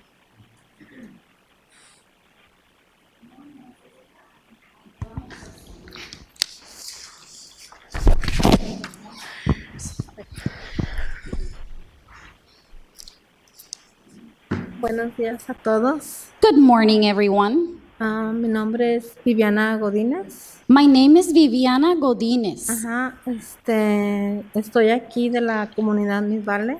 I am here supporting the Mead Valley community. Y estamos apoyando el proyecto de las tiendas. We want to support this store and market project. Ajá, yo vivo sobre la calle de la Carro. I live on Carroll y Cajalco. And Cajalco roads. Y hablaron sobre el drenaje. They spoke about the drainage. Bueno, yo pienso que se necesita el drenaje ahí porque cuando llueve demasiado, como anteriormente ha estado lloviendo, se hacen unas lagunotas o lagunas muy grandes. I believe that there needs to be drainage installed in that area because when it rains, water pools on the road. Son como unos, no sé, como unos 4 o 5 lagos que se hacen muy, muy grandes y It looks like lakes, 4 or está 5 cerca la lakes. escuela, la estación de bomberos The school and the fire station are nearby. y todos los carros estamos desviándonos para no pasar sobre esas lagunas de aguas que se hacen. And the cars, they need to deviate from the road so that we don't get stuck in those huge pools of water on the road. Esa es una parte de lo que yo pienso que necesitamos el drenaje. So this is something, a part of what I think that we need, which is the drainage Okay, system. good. Y también pienso que la luz mercurial, porque en la noche... ¿La qué? La luz mercurial. Es que estoy un poquito... Que no entiendo qué significa la luz mercurial. la luz, en la noche, los postes de luz. Postes de luz. Sí. Okay, we also need lighting posts. Porque en la noche está demasiado oscura y también pasan muchos accidentes. Because it is an area that is very dark, and so we have a lot of accidents. Ajá. Y pues las farmacias y las tiendas son las que se ocupan. Yes, and we do need pharmacies and we do need markets as well. Yes. Muchas gracias. Thank you very much. Thank you. Gracias.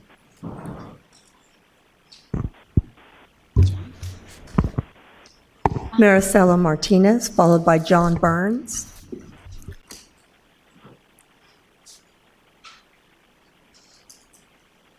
Yo tengo dos papeles, uno para apoyarle y otro para no. I have 2 roles here. One is in support and one is not. Ok. Despacito para que la Sí. pueda interpretar. Yo quisiera que las casas las hicieran de un cuarto de acre. I would like for the houses to be built of a 1/4 acre. Para que el agua cuando llueve siga yendo para abajo. So that water can drain when it rains. Porque ahí hay mucha agua, bendito sea Dios. Because there's a lot of water, thank God. Y las casas las hicieran para nomás 2 recámaras, 2 baños. And the houses should be 2 bedrooms and 2 bathrooms. Porque hacen unas casas como de 3,000 pies. Because they build houses of about 3,000 feet. Pero empiezan de $700,000. Let me stop her for a second. Are there any houses projected on this? Hay casas que estén proyectadas a construirse aquí. Sí hay. Yes. It's proposed as a mixed use, which could accommodate some Okay, residential, but okay. at this time, we I just don't want to know. make sure. I'm just trying to read through this. Okay, go on. Sí. Thank you. Aparte, esas casas van a ser para las personas que van a venir a trabajar al hospital. The houses are going to be for the people that are going to come to work at the hospital. Nosotros pensamos que van a venir doctores, van a venir enfermeras. We believe that we're going to be having nurses and doctors coming into the area. Y ellos sí ganan buen dinero. And they do earn a lot of money. Pero no dejen de pensar en la gente pobre. But I ask that you don't stop to think about poor people.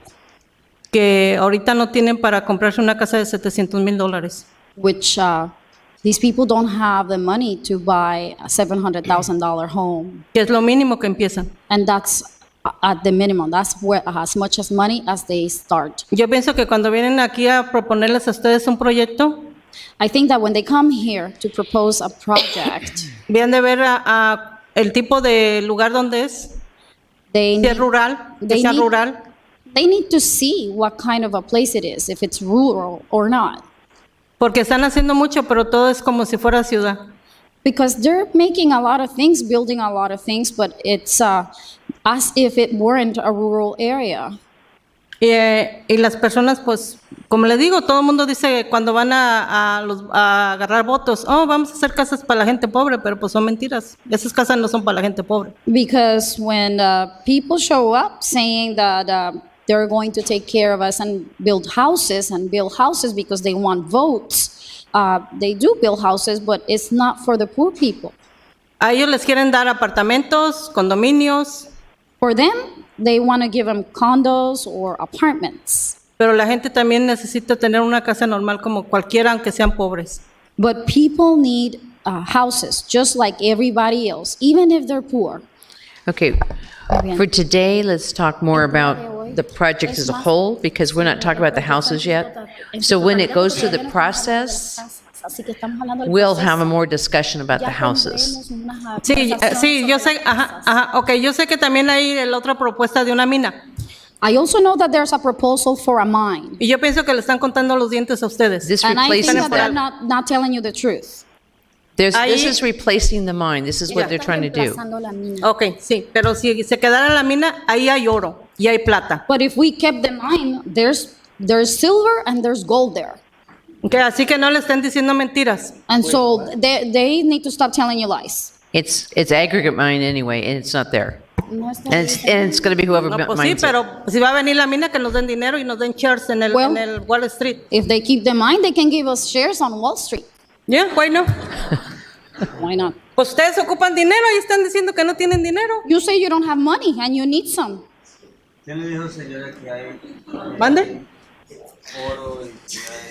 The three of you can Yo sé lo que le digo. Mira, yo vengo de una familia muy rica en México y tenían oro y donde quiera que llegamos hay oro.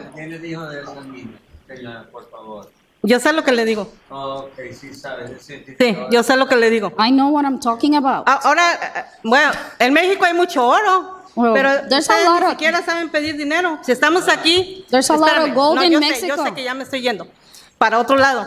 Pero miren, I know that I'm ocupan dinero changing de the los topic. mexicanos, pónganle un impuesto al oro que traen de México porque nomás les cobran el 5% de cada de lo que sacan. So a why las- don't you place? a las Permítame. mineras de este país. Permítame, señora. So why don't you place a tax on the Okay, gold that that's- comes from Mexico? That's not what we're talking about here. Okay. De eso no es de lo que estamos hablando. Bueno, eso es si quieren hacer las casas está bien, si quieren hacer las tiendas, estamos contentos que nos traigan tiendas. If you want to build the houses and bring stores and shops, we are happy about that.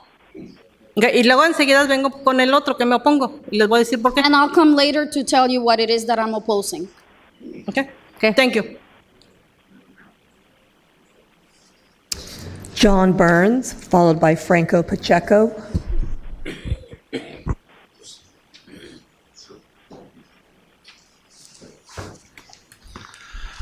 Thank you very much for this time. Can you repeat your name? I didn't catch it. John Burns. John Burns. Okay. I've worked with the advisory council through Buster and Jeffries, and also through the Corona Advisory Council, helping them with small businesses and mixed use areas for the business development side. I want to thank Medina for taking over District 1. And I'll quote the Planning Commission, they expect great things from you. And seeing his work to now, I know he's a man of complete and utter professionalism. That's not on the agenda. I know. I'm just kidding. Now, Just kidding. now that I said this, I'm going to look at the whole board and I want to put him in a bubble. We need your support without his support because he'll get in trouble. This project needs to go through. We need heavy development in the area. Okay? It's a reality. The only things living on that land is lizards and snakes and the homeless. Okay, I've been involved with Mead Valley since 1990. Buster got in trouble because I was yelling, we need roads. Okay? So instead of patching everything with the money, he went out and started putting in roads. That was a sticking point for him in the meetings. Why did you put in roads? We got to maintain them. Okay, now you see what's the problem. Roads. So we can get grants. We don't have to take from the budget. Let's get grants. I had flood coming in. After I left the board, the grant went to another town because they attended the meetings. Okay, we can get grants for flood. We don't have to spend the money. We can maintain these areas. We can grow. We really need to think about this valley. We need commercial properties. We really need housing for the young. We had an apartment coming in. They voted that down. Okay, but the young don't have places to rent. We need a trade school to come in. We got a nursing one now by Placentia. That was Buster's dream. It finally came in 20 years later. Okay, we need the community 50-year plan redone. We're not a rural community. We're being smashed. Paris has taken us now. They took 4 pieces. We're going to become Paris. They own us in the sphere of influence. So if we can support Mead Valley and Jose, please do so, please. Thank you very much for your time. Thank you, Mr. Burns. Franco Pacheco. Franco was given time by Alejandro Uriña. Is Alejandro in the room? Thank you.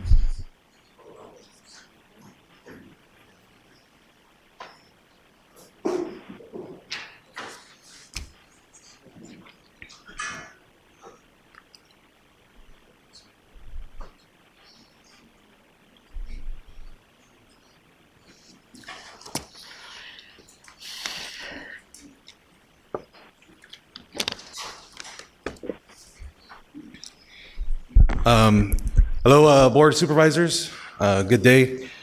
I have surveyed the area yesterday, so I took pictures of the area. I'm a resident of Mid-Valley.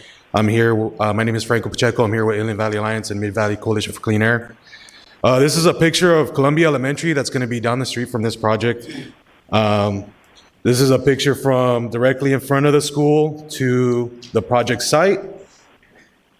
This is a close-up picture, and you can see the view of the mountains there. This is where the industrial aspect of the project would potentially be. This is a picture of the project site, the end on the west end, looking towards the school. Down that street, that's where the community center is at. This is the project trails looking north. It's towards the center of the project. You can see residential right there towards the north. So, and it's a very beautiful right now. I didn't see any homeless like somebody over here claimed. I didn't see any trash out there. I did see people walking the trails, using it as a recreational area. This is from the center of the project towards the southwest. You can see there that there's residential in that area. So again, where I'm standing at this area, this is where the industrial would be proposed. This is the project area looking towards the northwest. Again, there's residential right there. This is where the industrial is being proposed. This is towards the center of the project site, looking towards the south. And again, it's very beautiful. I don't see any homeless. I don't see any trash. I just see very beautiful land that, you know, deserves to be conserved. Again, some trails, beautiful landscape. This is looking towards the South Water Tower that's by the Mott Reserve. Here's another good picture of what the area looks like. And this can be a recreational area developed here, something very good that the community would need. Here again, there's another picture. Also want to show, because I'm running out of time here, from the water tower where this project's going to be located, this is the site. And you can see there, Warehouse City, down there in Paris, where Harville's at. So this project is the last buffer from existing warehouse in Mid-Valley. This is the last buffer for the residential in the center of Mid-Valley. Here is another picture, and you can see the sea of warehousing right here. This is Cajalco Road up here. So, I mean, this is all we have left before it gets towards my house, my neighborhood. Again, another picture right there.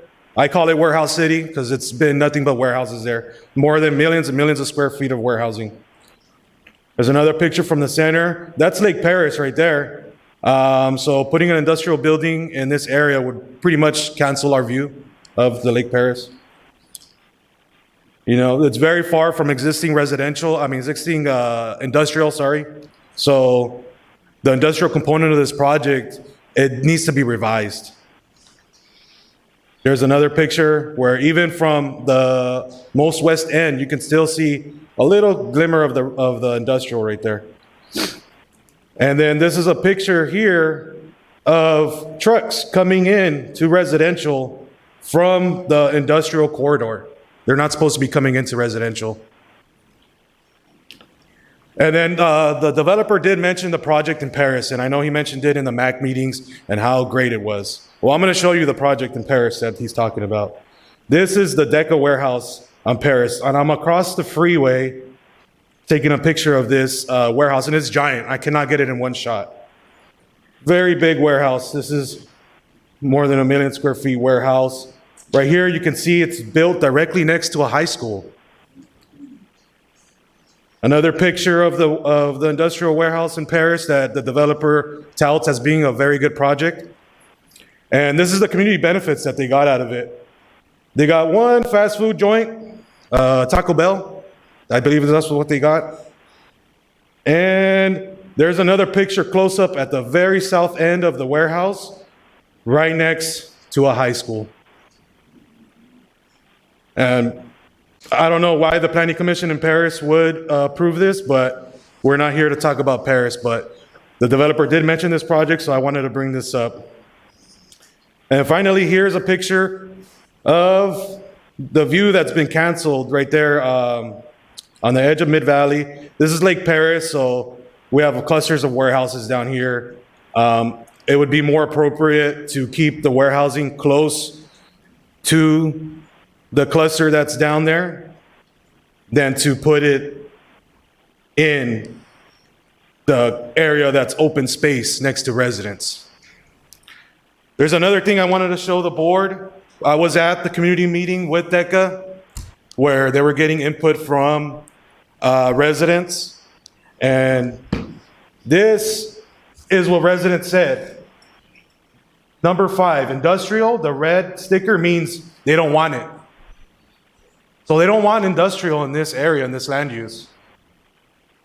I'm asking that you guys to do a continuation to allow the developer to talk to EJ groups, and maybe we can come up with a better solution. We understand that it's going to be developed, but we need to develop it responsibly and for the best use of Mead Valley. Thank you.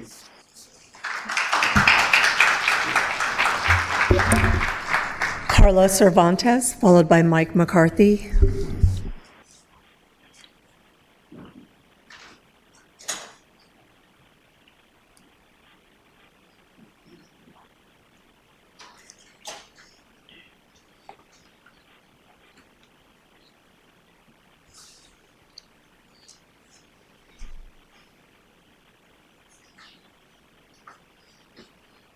Okay.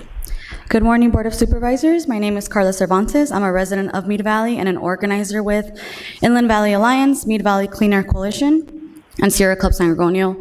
More importantly, I am your constituent. I have been to the workshops offered by DECA, and at each workshop, there has been strong opposition towards logistics. The presentation this week showed vested mining rights and told community members that it's either this or mining.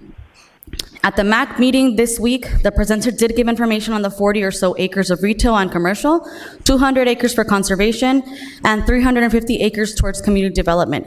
They gave no information on what would be on that giant parcel of land that is right down the street from Columbia Elementary, Mead Valley Library, and residential, including my own home. That is over 15 million square feet of possible logistics behind homes. It does not make sense. Supervisor Medina, at the GPA workshop 2 weeks ago, you said you don't know the area well. It's difficult to make decisions on an area you are unfamiliar with. And the same goes for the developer. As it is being presented, there should be community benefit agreements. People hike in the area, including myself, my neighbors, my family. The industrial should go next to the other industrial, not behind homes. As you heard from residents here, we need medical buildings, we need better infrastructure, but we do not need developers telling people that it's either warehousing or mining. The infrastructure concerns we have in Mead Valley need to be addressed by the county, and not only as a way for developers to manipulate needs for their own interests. This is what's happening right now. I do have a meeting scheduled with a developer later this week and a meeting with Supervisor Medina later next week. The reason I mention this is because this project it doesn't make sense. For people who live in the area, the partials needs to be switched. If you're unable to deny this, I ask you to continue this item at a later time.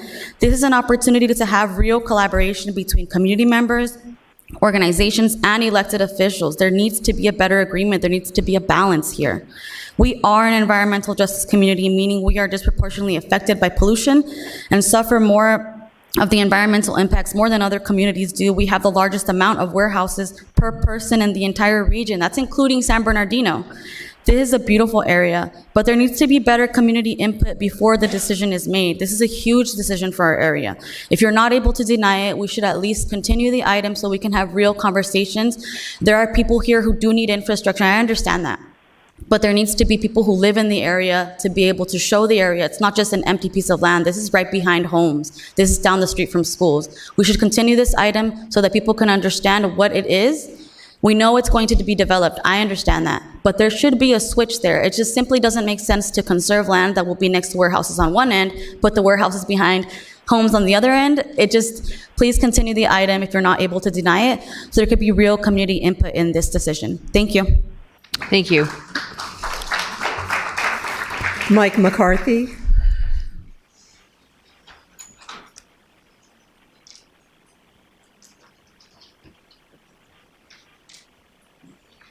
Honorable Supervisors, my name is Mike McCarthy. I'm the Vice Chair of Riverside Neighbors Opposing Warehouses and the Conservation Co-Chair of the Sierra Club Box Springs Group.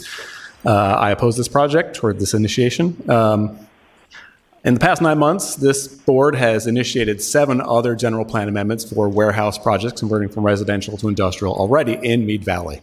And I've come before you each time. So you should know by spiel by now. I don't like the pollution. I don't like the trucks. I don't like the loss of housing. I don't like the traffic. I don't like the noise. And I don't like the loss of biodiversity or the concrete. And I think this is all happening in environmental justice areas. So you guys should be able to tell my spiel to me. I assume you've been listening the whole time. I'm sure you have. I don't understand the rationale for this wholesale rezoning of this community, this specific community. And specifically within the vibe that's going on right now, the warehouse vibe has changed. The city of Paris has, they've got a warehouse moratorium. The city of Riverside adopted improved good neighbor guidelines 2 weeks ago. City of Redlands is considering a complete warehouse prohibition. The city of Moreno Valley is engaging in truck routes. AB 98 passed the truck route ordinance. There's a whole bunch of stuff going on. The vibe has changed. It's no longer 2005 where we needed these things to save us from the housing crash. It's 2026. And what's great about this project actually is that this is a perfect case study of how an external absentee landlord from San Francisco comes down and tells us what we're going to do with our land here in Riverside County. And you listen to the billionaires, the techno-feudalists who will control our future and put giant boxes on our area. And while 20 years ago, those might have produced jobs, in 10 years, none of those will have jobs. They'll all be robots. It'll all be automated. It'll all be AI or data centers or manufacturing factories. So what does the community get? Well, normally you get some sort of good community benefits agreement. And that's where this project really falls short. Like the Parcel Hub project in Harvest Landing that was approved had twice as much commercial retail and a sports park. The Cajalco Commerce Center that you guys approved a few months ago has a 15-acre park. This project has 400 acres of industrial and a 40-acre commercial retail space. Only 200 acres and 200 acres of 200 conservation. Hold on. Let me speak. Conservation space for 2 other projects in this area gave more fraction of the land for conservation than this one is offering to. So the community benefits on this one sucks. You should be getting $250 million minimum in public investment for a community benefits agreement for a project this size. That's what was offered for the West Campus Upper Plateau, which was rejected. Which project? The West Campus Upper Plateau project, which was rejected by the Marsh Joint Powers Authority. That's the size of the benefits you need for a project this size. You need to bring the stakeholders in who are going to argue for the best possible set of community benefits if you're going to do something like this, and you haven't brought us in. So Supervisor Medina, I asked you to bring us in and actually have us negotiate on the behalf of the community, because we deserve, if you're going to put crap here, the community needs to benefit. And you need to have people who are representing the community who will argue for the best deal, not just what the developer is willing to give us as crumbs, because they're here to maximize their value. We need to maximize our value for our constituents. Thank you. David Gorseno, followed by Tatiana Flores. David Gorseno.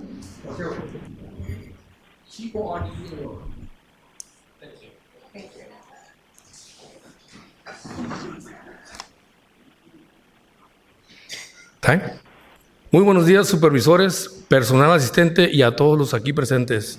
Good morning, supervisors, staff, and everybody here today. Mi nombre es David Cordero, soy representante de la Unión de Carpinteros y represento a miembros que residen en esta hermosa comunidad. My name is David Cordero. I'm a representative for the Western States Regional Council of Carpenters and represent many members that live in this beautiful community. En la mesa está una propuesta donde el desarrollador pretende construir un proyecto que beneficiará la economía de la comunidad. Pero más importante, traerá pago de impuestos que ayudarán al condado para recaudar fondos para poder solventar su presupuesto. At the table, you have a proposal from a developer that pretends to build a project that will benefit the local economy. But more importantly, it will bring tax revenue that will help the community with their budget. Sí, es muy importante la creación de empleos para nuestros miembros, pero más importante es el gran beneficio que traerá para la comunidad y al condado con la creación de empleos y recaudación de impuestos. Yes, the creation of job opportunities for our members is very important, but the benefit that will bring to the community and the county, to the community and the county with the creation of jobs and tax revenue is more important. Por eso hoy les pido que consideren seguir adelante con este proyecto. That is why today I urge you to move forward with this project. Muchas gracias. Thank you. Thank you. Tatiana Flores, followed by Ruth Brissenden.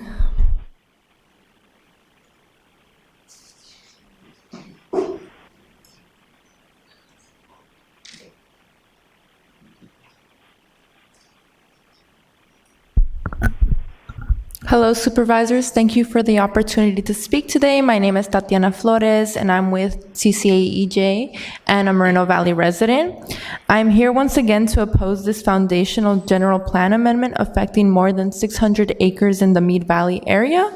Mead Valley, according to the Warehouse City Tool, has the highest warehouse area per resident in the entire Inland Empire region. This is my 5th time attending a meeting to see these foundation general plan amendments occur.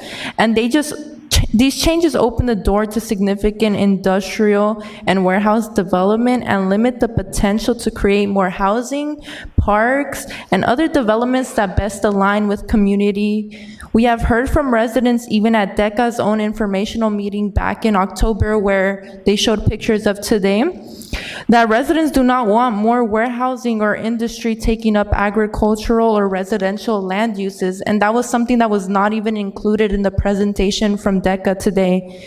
The Paris Valley region, consisting of Moval, Paris, and Mead Valley, is already oversaturated with industrial uses and warehouses, and people have consistently raised concern about the worsening air quality, truck traffic noise, and other cumulative health impacts.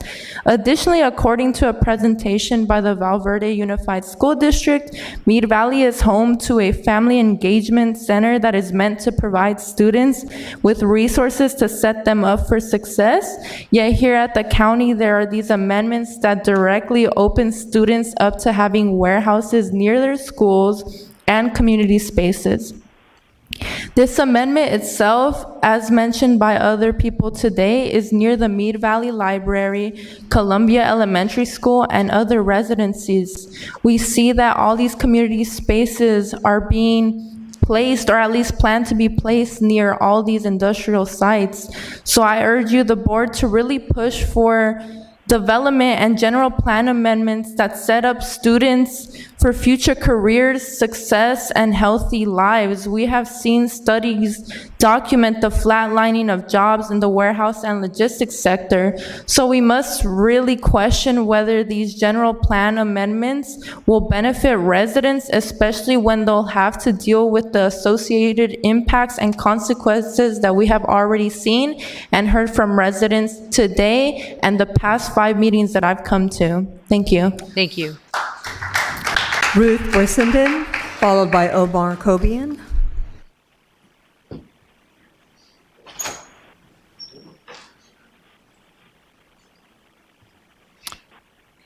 Good morning. Good morning.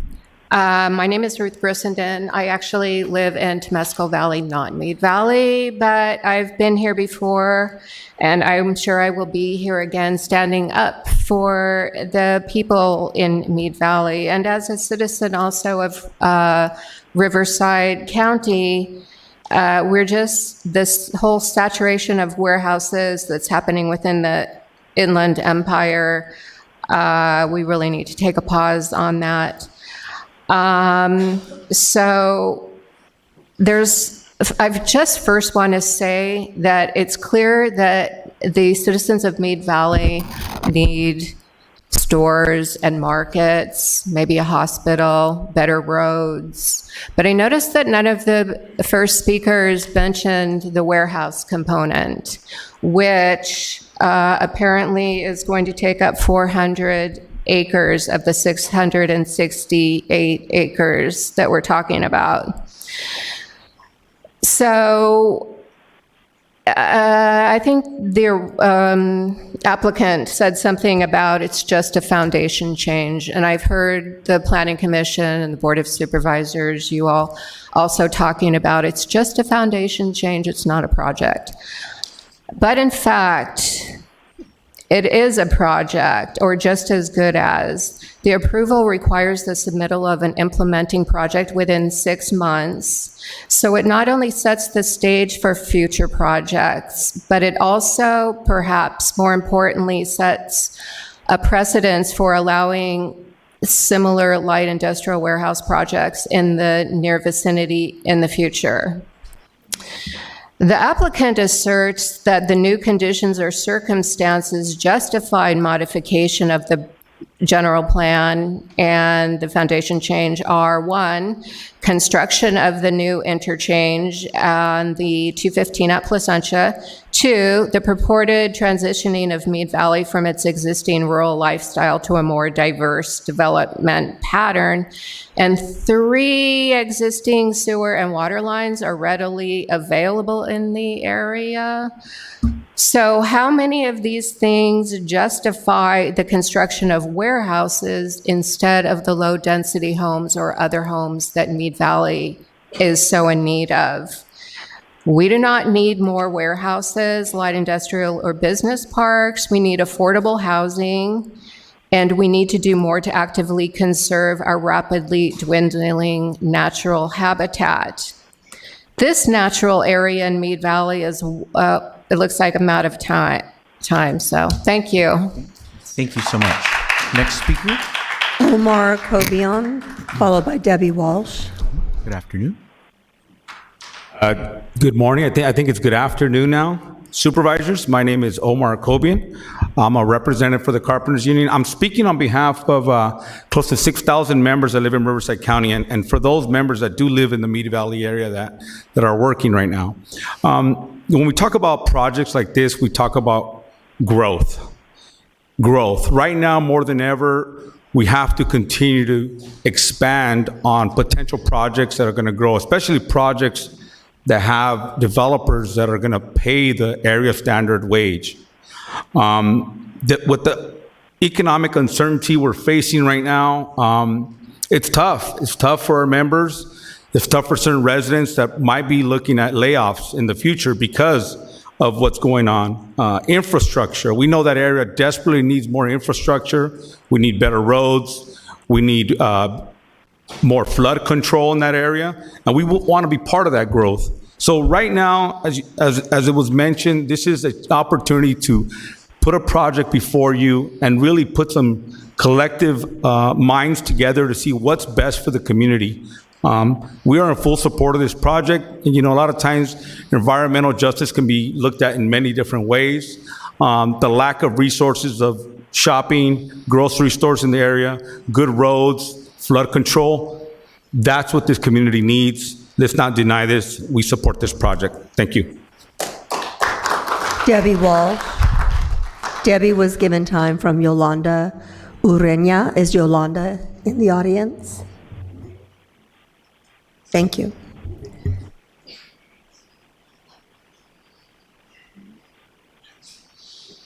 I should have 9 minutes. Is that correct? Or how many minutes do I have? I only have one slip showing donation of time. Okay. No,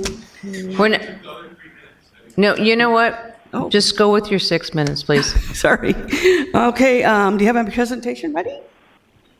Oh, you should have it here. Okay, I live in Mead Valley for 40 years. The RAMV and Raglan opposed to this Mead Valley Gateway project. I don't know if you can run a video. But anyway, we have a video here of the Taro community. We had over 200 members show up on a Sunday afternoon a few months back. They are totally against the project. They want to see our community stay rural. I can go up to the next one, sorry. We only have 6 minutes. I'm sorry. Sorry about that. Okay, anyway, can you put the presentation back up? Sorry. Go ahead. Anyway, so you can go to the next slide. Do I have a little thing here? Maybe I can do it. Sorry. There's 469 acres of warehouses adjacent to the thousands of acres of ranch homes right next over on Day Street. On the north side on Calico Road. How many Taro communities are there in Riverside County? I think there's very few, and this project will totally destroy Mead Valley. 85% of the community is Latino and an environmental justice community. The change of zoning from habitat, open space, to untold number of massive warehouses replaces the thousands of ranch homes that with urban land uses, warehouses brought into poor Hispanic communities, offering all types of incentives. Oops, let me try to get this thing to move. Just not doing anything. Oh. Opens up Ryder Street for logistics trucks traveling into our neighborhoods. They have the map there. Currently, there will be thousands and thousands of trucks going into Mead Valley right through, I think I already mentioned Columbia Elementary School is only 2 blocks away. Then we have the community center, which is another 2 blocks away, and a library that's right down the street. This project for industrial rezoning will push Ryder Street through from Seton to Wood Road. And I got a picture of that there. And it also creates a need for the 6-lane Mid-County Parkway that will be coming all the way from Hemet all the way to the 15 freeway. Oops. Logistics traffic from these warehouses, it shows a map there, kind of gives you a better idea how it's going to go through. Sorry, I don't have a lot of time, so I'll try. Ramsey and Raglan is opposed to the Mead Valley Gateway that will destroy our Charo community. No to initiation and zone changes. We got a little bit more time, so we can go back up, I guess. But anyway, one of the issues, of course, is they're bringing up all this commercial. But Mead Valley already has a whole area set up for mixed use. It goes from Brown Street to Carroll Street. And so there is absolutely no need for this commercial zoning they're bringing in all these commercial uses. Because we already have all that. We already have the infrastructure that can go in. This will only be on the south side of the street. The north side of the street is housing, and it goes down a hill. So there is the problem with this so-called commercial use. Promises of all kinds of things that they're going to bring in here, and it's a dangerous location to put commercial. It doesn't belong there. It belongs in the commercial area that we approved back in 1996 and reapproved back in the 2003 community plan. And we're seeing the community plan, this is a foundation use. And if you go over to actually the industrial corridor, which was approved back in 86 and 87, through redevelopment, there is a lot of those, probably at least half of those warehouses are sitting empty. One is just at the corner of Seton and Cajalco and Harville. It's over 1 million square feet. It's been vacant for over a year, probably 2 years now. Can't lease it out. And so we have all these warehouses coming in with no tenant at all. We don't know what they're going to do, how they're going to come in. They don't belong outside of the industrial corridor. And yet we have an industrial land use here. It's not going to be housing. It's going to be warehouses. And the fact that they want to put a mine in, I think they've been trying to put this mine in for 15, 20 years now. So the mine's not going to go in. It's just a ruse to bring in this warehousing. And the commercial is just in there to promote to people into thinking they're going to get something when they're not. So this is why I'm saying we don't need it. We don't want it. We want to keep our Charo community. We want to keep our area rural. I don't think there's any other Charo communities now in western Riverside County. And the one in Bloomington, they just totally destroyed that one. So we don't need it. We don't want it. They're telling people they're going to get all this stuff because it's a Latino community. It's horrible what they're doing. And we don't want it. I can't tell you how bad it's going to be. It's right next to homes, directly across the street from homes, hundreds of homes in the north and the south and the west. I mean, on the east side, sorry.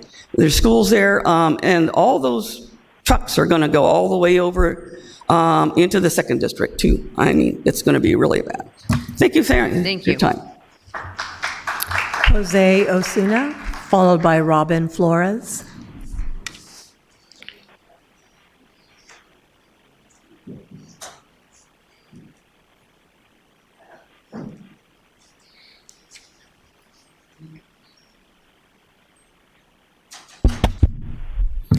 Good morning, board members. My name is Jose Osuna, and I'm a resident of Paris. Yet I come before you all to share my concerns. Last Wednesday, while attending the Mid-Valley Advisory Council meeting, I recall when board member Charles commented that, quote, times were changing in response to the concerns if warehouses were possibly going to be included in the project, which got me thinking for days since then if this project and others alike should reflect the future. I believe you all hold an immense amount of power and can sculpt places for generations to come. Moving forward, I want to remind you all that we residents don't want this. We don't like any shady developments which mask themselves as good but include warehouses. We want clarification and development that's truly a net positive to our communities, because ultimately it's us that directly is affected by these types of developments when they start bringing in trucks, nitrogen oxide and pollutants, which increase asthma rates like what happened in Bloomington. As development comes, the Inland Empire won't have an abundance of land anymore, so you all must be wise with what should be built. Before that time comes, though, I urge you all board members to think ahead and ask yourselves if you want to continue this massacre on our landscape and environment. And I also have a question for the board. Can you guys clarify how many letters you guys received and emails about the project? Because I heard earlier that you said that you guys only received 2 letters. Only 2? That was all we had. What about emails? I only have document of 2 letters through email. Okay, thank you. Robin Flores.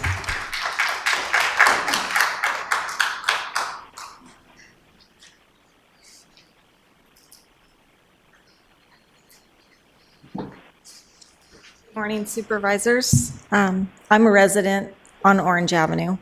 I've been there for 30 years. My husband's been on the same property for over 50 years. We know all of this change has been coming for over 30 years, so we're in support of this. We believe the community will benefit from it. This company, I believe, is going above and beyond trying to speak to the community and work with the community to try to give them what they want. I don't know what more they can do. They've been working with the community since last year that I know of. So I support their project.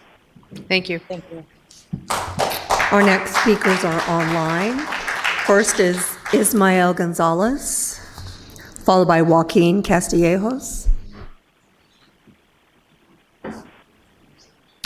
Colors online. Just hit *6 on your phone to unmute yourself. Thank you. Hello, can you guys hear me okay? Yes. I'd like to start my remarks once I get an acknowledgement. Yes, we can hear you. Okay, wonderful. Thank you so much. Supervisors, county staff, everybody tuning in today, thank you so much for this opportunity to speak on this general plan amendment. I am in complete opposition. I'm a member of the Sierra Club San Gorgonio chapter, as well as Inland Valley Alliance. And as my counterparts have already stated before, this is a ridiculous proposal to amend residential area to industrial. But like my counterparts have already stated, there have been upwards of 7 to 5 general plan amendments already. This board has voted in their own interest, and actually quite opposite to the interests of their own communities. Mead Valley, like my other counterpart has said before, is ranked as having the most warehouse area per capita in our area in the Inland Empire. Jose Medina, I believe that's your district. You continue to sell out your own community. This is an election year. I'm not sure how you're going to, sell your electorate on voting for you again if this continues. You just had one person say you would essentially destroy Mead Valley if you were to pass any more general plan amendments for warehousing. It's 80% Latino. This is racial. This is environmental justice in action. This is horrible. 600 acres. I just looked up on my phone. Disneyland in Anaheim, the entire resort is 500 acres. You guys are willing to put industrial there when the communities that are already the hardest impacted people with respiratory illnesses, air quality. We already have 1 billion square feet of warehousing here in the IE. We are ranked as having the first and second worst air quality in the country because of all this. Are you guys taking into consideration the entirety of the Inland Empire? We have the World Logistics here in Moreno Valley already approved, thanks to Supervisor Yiscan Gutierrez and his time here in Moreno Valley. But something that these developers always promote is the jobs that they'll bring. Here is the World Logistics Center, not even built at all. And where are those jobs? It's false advertising. To the gentleman at DECA who spoke earlier, why omit the red dots that your community members gave you in your feedback, in your workshop? They don't want industrial. They want commercial. They want more infrastructure. And so I implore this board to reprioritize your objectives. You need to look after your communities. You need to build those streets. You need to Joaquin Castillejos, followed by Catherine Barrett Fisher.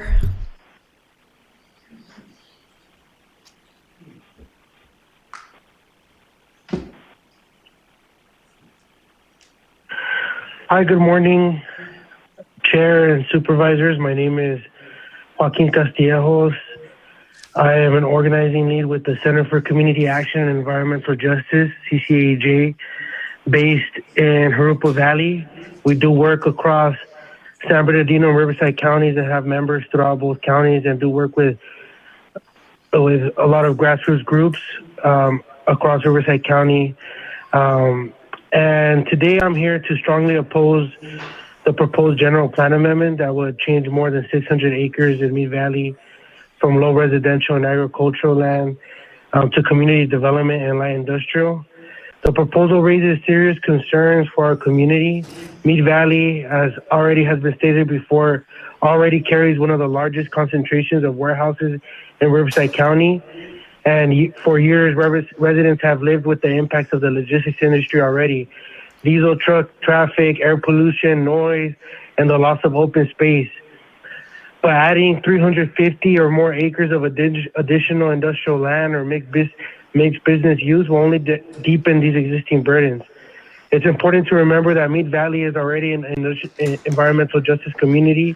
Many families here already face disproportionate environmental and health impacts, and decisions that place additional industrial development in communities like this continue a pattern where working class communities bear the cost while others benefit.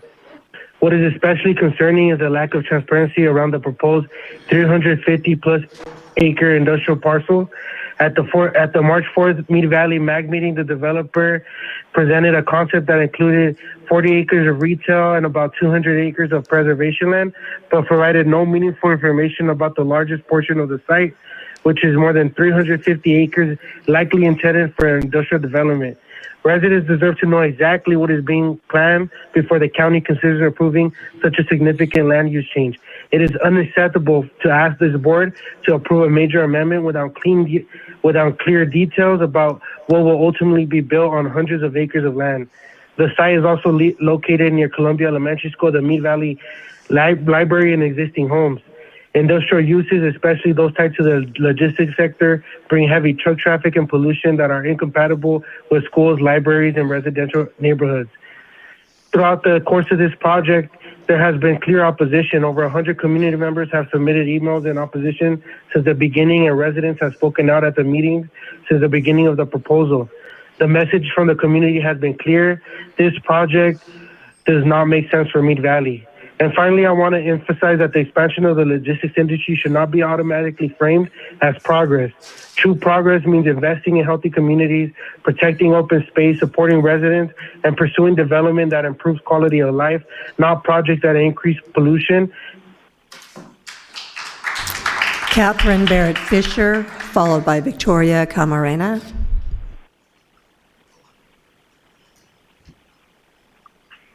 Good afternoon, Honorable Madam Chair and Supervisors. Please vote no on this item. My name is Catherine Barrett Fisher on behalf of CARI, the Community Alliance for Riverside's Economy and Environment. This is a project under CEQA and requires environmental review. Mead Valley is already surrounded by warehouses, diesel truck traffic, and civilian cargo planes for March Inland Port Airport. Many of the warehouses there are vacant, and many are replacing workers with robots. We are in a housing crisis right now, and it makes no sense to remove and replace housing with warehouses. Our talented construction union members are perfectly capable of building lovely rural housing. Please do not sacrifice the health of our families and children for more empty warehouses. Please reject this Foundation General Plan amendment for the 668 acres. Mead Valley is not a warehouse dumping ground. Thank you. Victoria Camarena. And Victoria will be our last speaker. Hi, my name is Victoria Camarena, and I've been a resident of Mead Valley for almost 20 years. I'm opposed to this initiation of the general plan amendment. The developer does plan to build warehouses on the western portion of the area, which would be directly next to homes along Old Elsinore Road. But he conveniently leaves that out when discussing the project with residents. The only time they outright mentioned plans to build industrial was the surveys they conducted over the phone, where the last question on their survey was, would you prefer this project or an open pit mine? The way this developer has presented the future of the land as having only two options, warehouses or a mine, is misleading. If their project is ultimately not approved, the landowner may pursue mining, but it does not mean they will automatically be allowed to mine the area. Can County Council clarify the process the landowner would need to go through in order to begin to mine the area? If the developer really wants to help Mead Valley by stopping the mine, they need to find alternative ways to bring money to the area without building more warehouses. Warehouses don't bring jobs nowadays with the switch to AI. Is the developer committed to bringing diverse jobs that Mead Valley does not yet offer? Some residents earlier spoke of the poor road conditions here near their homes. Does this developer plan to fix these roads that are not even within the project boundary? I urge you to oppose this initiation. Thank you.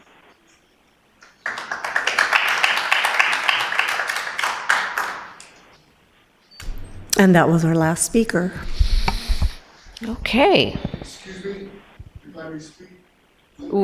We're done. I put in my paperwork to go ahead and speak, and my name wasn't called, so. What is your name? Edward Anaya.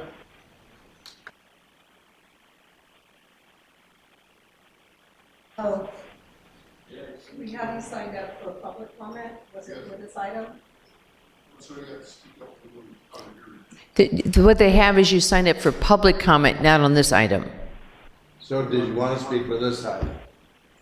What you have to say, is it regarding this item or is it something totally different? Well, just to go ahead and make a comment for what I thought about the Can you come up?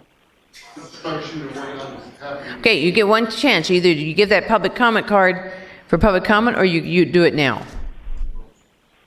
I was waiting for public comment. Okay. What she's saying is that if you want to speak on this comment, you could go ahead and come up. Right now? Yeah, right now. If you want to speak on this comment, on this. Public comment after this? Okay. Thank you. But not both. He's got one card over there. If I do, I'm sure you'll stop me. Thank you. Wow. Well, thank you. Thank you very much. My name's Edward Anaya. First of all, thank you for having me here. I'd like to go ahead and thank Mr. Medina for showing up to the MAC meetings in Mead Valley.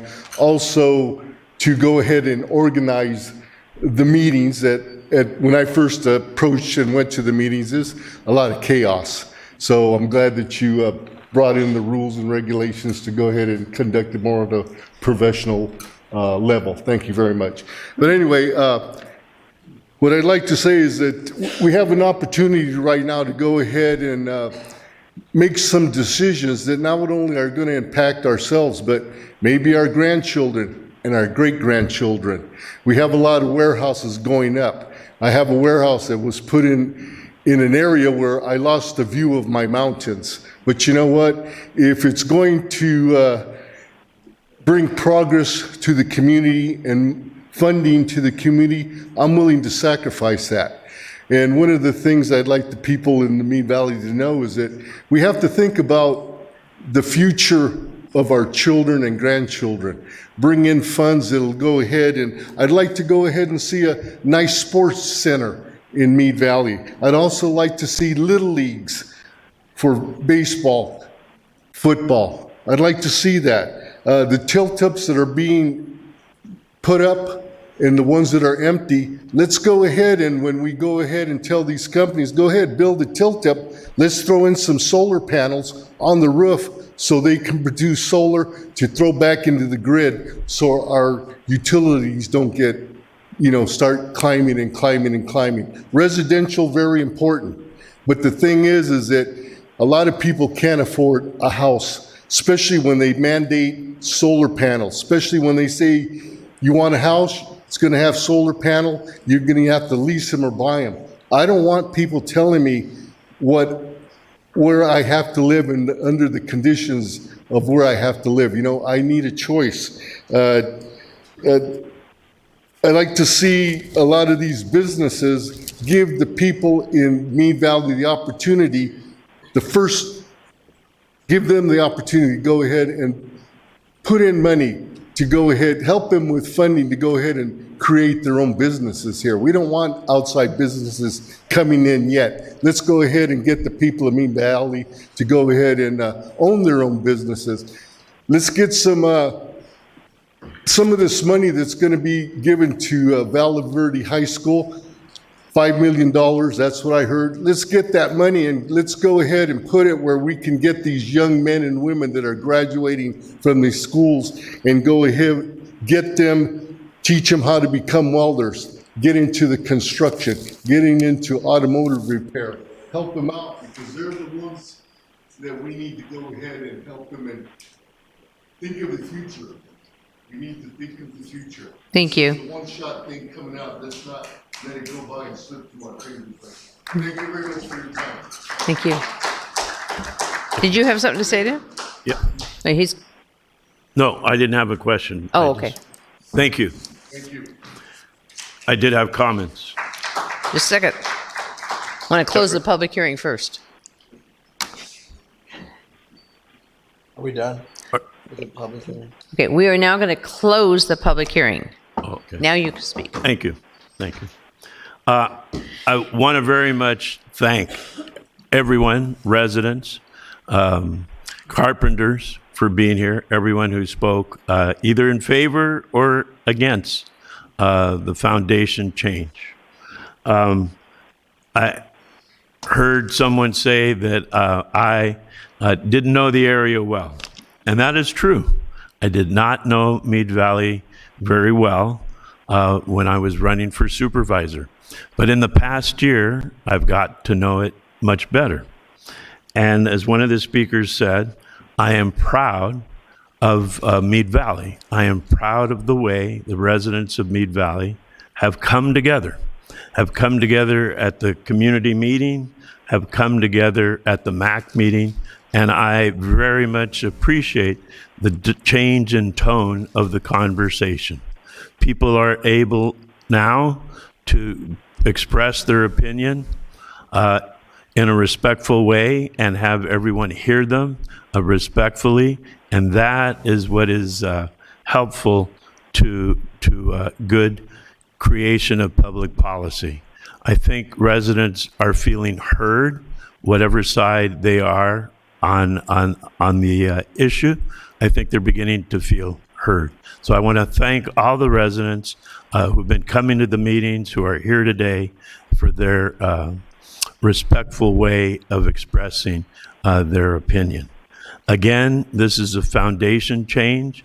It doesn't presume, I do not presume to take one side or the other during this foundation change, nor does it change once we've done this. We will still be waiting for the project to come forward, and then again, and even before then, we will have lots more input from the residents.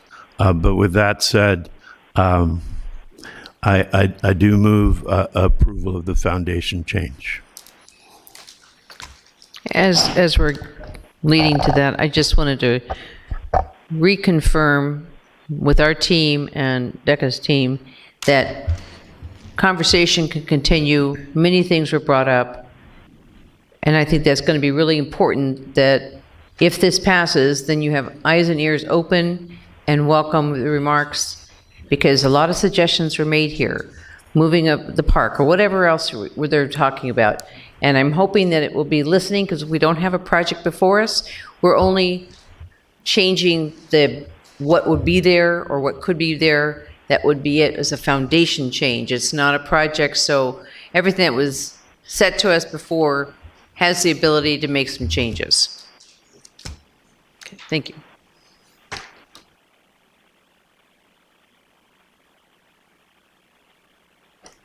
Sorry, go ahead. I'm waiting patiently.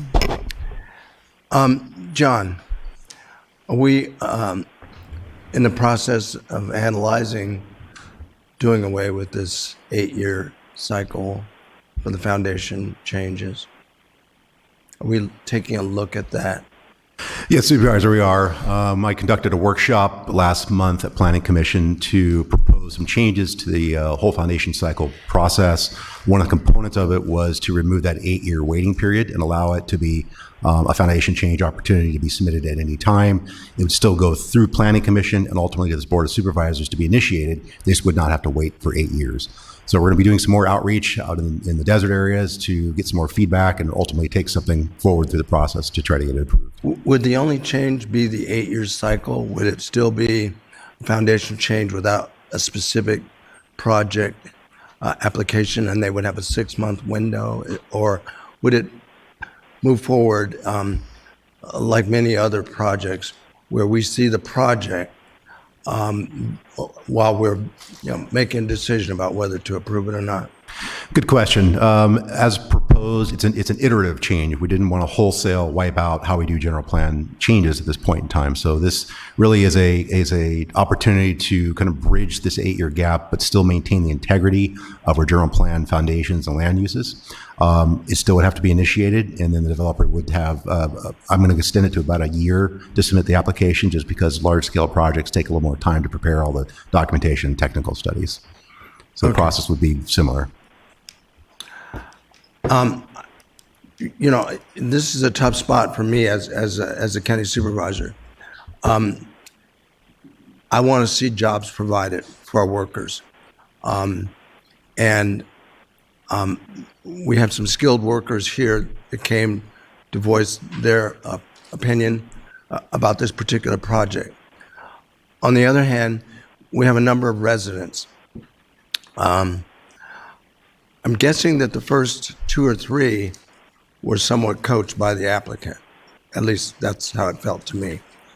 But But there are a number of residents that came and spoke, and they feel like their voice is not being heard, at least by the board as a whole, that they are being inundated by warehouses. I'm just going to say that this is not my district, so I'm not getting on a soapbox here to preach to my colleagues. But in my district, we tried to take a different approach. We're not necessarily saying don't build this large building, but we're saying we don't want a lot of trucks driving through our community. We're saying divide them up into smaller sizes so that people can rent them, lease them, and start a small business. And instead of putting a lot of big trucks on the road, we have a lot of locals who drive back and forth to work, and they live locally, they live close. I think that can be done. And so, I guess moving forward, this particular application is likely to move forward and be approved. But because I'm not doing it this way in my district, I feel torn ethically, morally. And so my vote's going to be an abstention because I don't want Supervisor Medina to sense that I'm telling him what he should do in his district, but I'm sharing with you what I'm doing in my district and what I hope to see. What I hope to see moving forward, more so throughout Riverside County. Supervisor Medina filled a seat that was previously occupied by Kevin Jeffries. Kevin was opposed to warehouses, and he would frequently mention that, and he even publicly chastised me a couple times for not joining him in that effort. And I told him that I was voting to support however his votes were, but I want to be true to that comment I made with him, that I would continue to move with him in that direction. I don't know the business of logistics centers, but it feels to me like if I can build a large facility and get one tenant, I can make more money doing that than a lot of smaller tenants. And I think that that's why oftentimes we see these projects moving in that direction. There's a place for them. I just feel like Riverside County is being inundated, and Meade Valley especially is being inundated with that. We need housing, probably not quite as profitable, but we need affordable housing for folks. We need commercial centers near those housing projects to keep drive times down, even give people an opportunity to walk to the store, if possible. That's the vision that I have for Riverside County in the direction I hope we move. But I don't like to vote aside from what the group's doing without at least explaining my vote. So.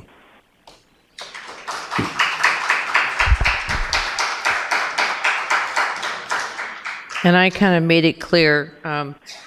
I also am very similar to Supervisor Washington, although I'm giving a chance for you to work with the community, because this is not the project. So when the project comes, if there's not any improvement in working with the community, my vote won't be the same.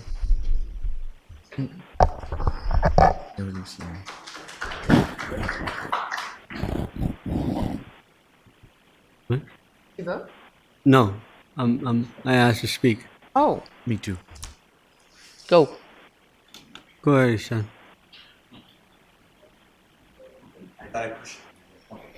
No, I'll just leave it very short and sweet. I think that because we've already gone through this, this is not the project. It's not supposed to be the project. It's just the initiation. And I think Supervisor Medina, you've been elected to the seat. You're the current supervisor, and I support your decision and what you want to do with this. I just would have to agree with my colleague, Christian. However, I would like to also add that there were some good points that were made by folks on both sides.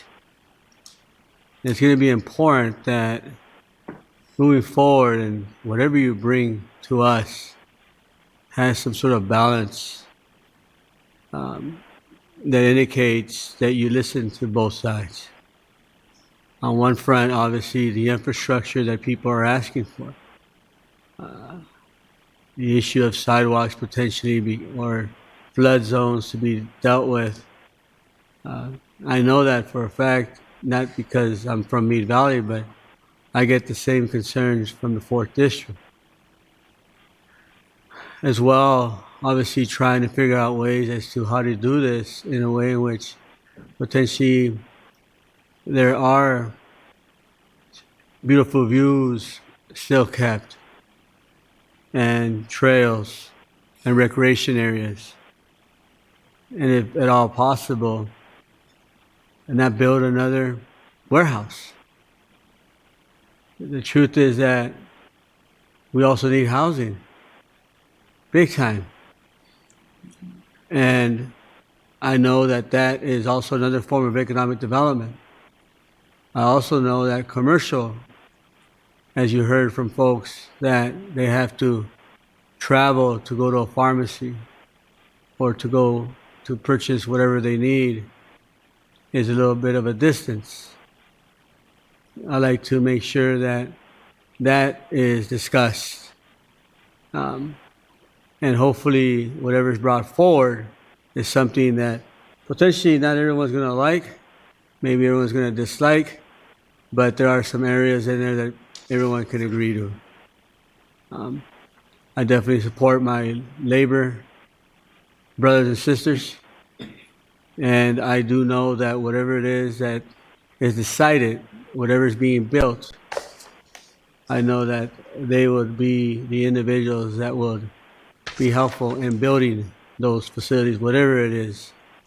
Now, it was also discussed the importance of having, recreation on one front. Baseball leagues, they go a long way. They help kids stay out of trouble. But I also heard the importance of programs like technical schools, and ensuring that people have an opportunity, if they don't want to go to a university, that they learn a skill and they use that skill to be able to overcome challenges and to have some sort of upward mobility in our society. So the developer has his work cut out for him, but if at that point, my hope is that, and working with Mr. Medina, that if that is not dealt with to a degree, and I'm not sure to what that would be, it has to be at least to some degree where people feel comfortable with some of those elements, then I would support it. If not, then I will not. But I think this is important right here to move it forward so you can have that discussion.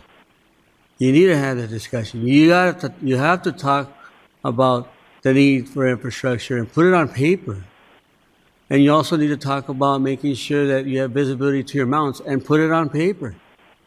And maybe even state somewhere somehow that you want to build housing and not necessarily a warehouse, and put it on paper. Because otherwise, it's not, we're going to continue to stay like this for 10, 20 more years. Believe me, I'm dealing with those issues right now in the 4th District where people don't even have access to clean drinking water. And that is real as well. So I'll support this as of today, and hoping that this is dealt with,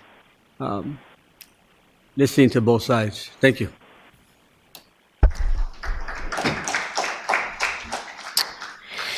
Thank you. I know this is a hard process, whether you're in favor or against. we struggle that also. You have your stronger opinions, and we're stuck in the middle trying to decide what is going to be best. So I have faith that you'll listen, and I have faith that we'll get to the right project. You understand what they're wanting.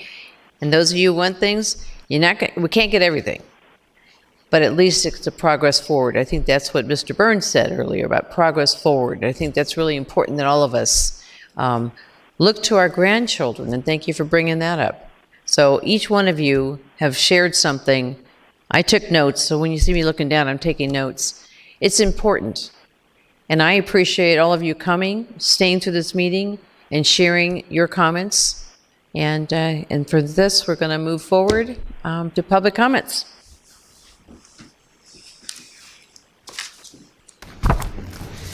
We have 8 speakers signed up. Dan Cedarberg, followed by Shelley Tuga.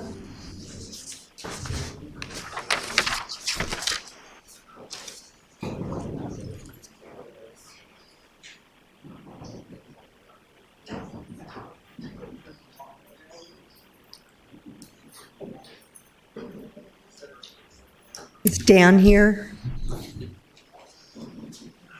Move on to Shelley Tugas.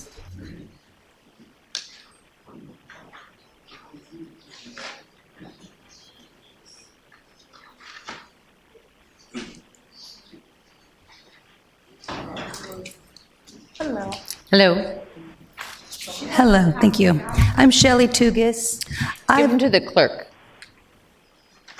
I've lived in Mr. Supervisor Katera's area of 5 in Ritchie Canyon. We have a major problem going on, and it's turning out to be, it's going to need law enforcement. What we're finding out on the 15 donkeys that were killed, they're being cut with knives, their ears cut off with knives, and then they have dogs attack them. So it's very coordinated what these attacks are doing. The span with the dog's bites are 4.5 inches between canine and canine. So we're talking extremely large dogs. It happens to be going on in the Badlands, so it's not like a neighborhood watch could walk through the back of these Badlands. But we do need, and Riverside County Animal Control Services have been amazing, and they have helped. They're seriously trying to help us, but we need law enforcement at this point. Just recently, last night, I live towards the back of the canyon. A white van pulls up to my gate. I'm very vocal with all this. A white van pulls up to my gate and drops off a huge dog. So we went out there trying to get the van, then we tried to find the dog, and we don't know if this is one of the dogs that are part of this, or it was another sad instance. But the donkeys and the people in Ritchie Canyon, we really need your help. We would really appreciate it if you can get law enforcement and have them give us better resources in order to catch this person or persons that we're talking about. Thank you. Just real quick Mr. comment. Perez, or is it Mr. Gutierrez? Okay. I just wanted to mention as well that our office has been working with Animal Services and the Sheriff's Office on this because it has been a concern. And I've seen it on social media. It's just very terrible what's going on there. And again, thank you for this information and also this as well. Thank you. Really appreciate your hard work I've on been this. saving donkeys for 40 years. Yeah, thank and you. These attacks are completely different than anything we've ever encountered. Thank you for so hearing me. much. Thank you. Karen Contreras, followed by Franco Pacheco.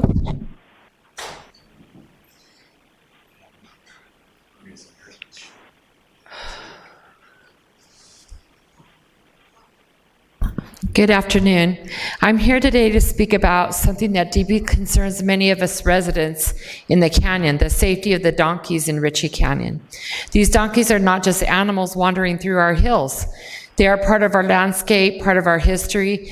They're a living symbol of the rural beauty and heritage of this area. They are more than that. These donkeys provide a vital service to our canyon by grazing on dry grass and brush. They help reduce the vegetation that fuels wildfires. So they're very important. These donkeys also travel across multiple jurisdictions. They move between San Bernardino County and Riverside County and throughout the cities of Moreno Valley, Loma Linda, Redlands, Colton, Grand Terrace, and the city of Highgrove. This means their safety is not just one neighborhood's responsibility, it is a shared responsibility across our entire regional community. Recently, several donkeys have been found injured in the wild. There have been a total of 15 attacks. There is a serial killer that someone may be allowing aggressive dogs or humans to attack these animals late at night. As you know, the safety of our residents is a top priority, and if someone is allowing their aggressive dogs to run around in the canyon and attack on a child or other person is inevitable. Donkeys are larger animals, and under normal conditions, they have no natural predators. We do have mountain lions in the canyon, but they attack their prey differently and not on lower extremities where a dog would attack. And then just this morning, a donkey was found beheaded. So it is not only cruel, it is unacceptable. And you know, Donkeyland has taken all the injured donkeys to the hospital and is covering vet care, which is expensive. What are you going to do to help Donkeyland as Riverside jurisdiction? Animal cruelty is a serious issue. These donkeys cannot defend themselves against coordinated attacks. They cannot speak for themselves, so we must speak for them. This situation calls for awareness, neighborhood watches, and everything in the Badlands that we need to do as a community. If anyone is knowingly allowing their dogs to roam around and attack wildlife, that behavior must stop because it could graduate into being into humans, with humans. The donkeys of Ritchie Canyon they help protect our land from fire.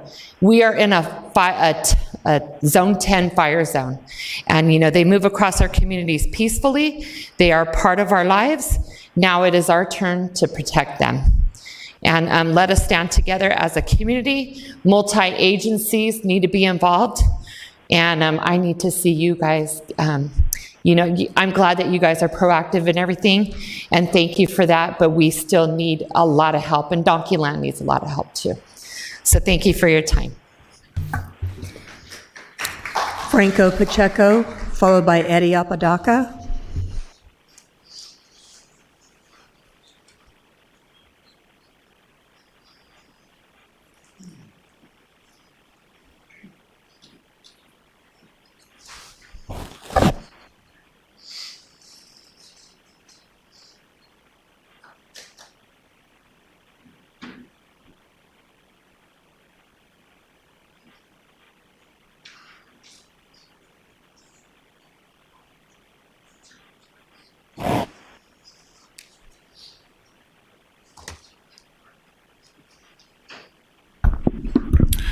Hello again, supervisors. My name is Franco Pacheco.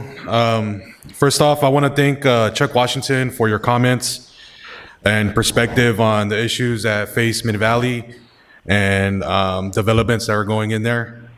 I know your district is known for wine country, and I think those big open spaces in Mid-Valley would be accommodating to something similar. I want to make a comment directly to Jose Medina. Old Elsinore Road for District 1, or I guess to the whole county. District 1, Old Elsinore Road is one of the most dangerous roads. It's not far from that project that you guys just did the land change today. There's constant car crashes on that road. It's a residential road, 2-lane, no embankment.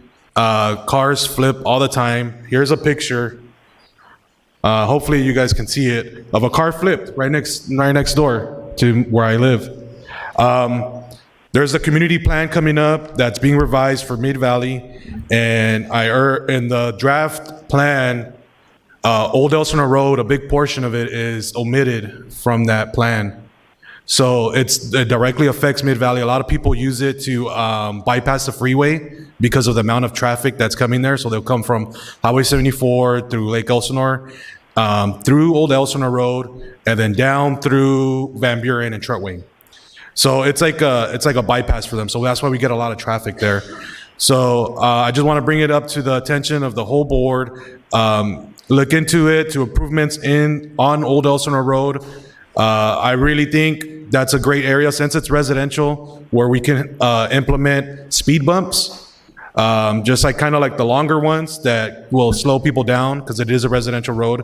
There's bus stops there. The bus stops don't even have shade. It's a bench in the dirt. A lot of residents put their own benches there just so people can sit down, right? Those are improvements that need to be done there. And the road itself, I think recently they did put one stop sign because people have died on that road. One of the residents there has a billboard. They're still looking for the killer who did a hit and run there on that road. So please look into this, and I'm always available if you guys want to reach out. I'll be talking to Jose Medina about it, and hopefully it can be implemented into the community plan as something that can be upgraded for the area. Thank you. Eddie Apodaca, followed by Carla Cervantes.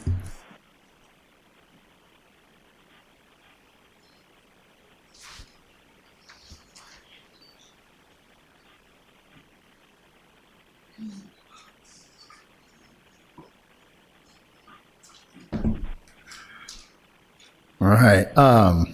Shout out to Miss Nancy Mace, the representative from South Carolina, forcing that vote on the House floor. Miss Lauren Hill.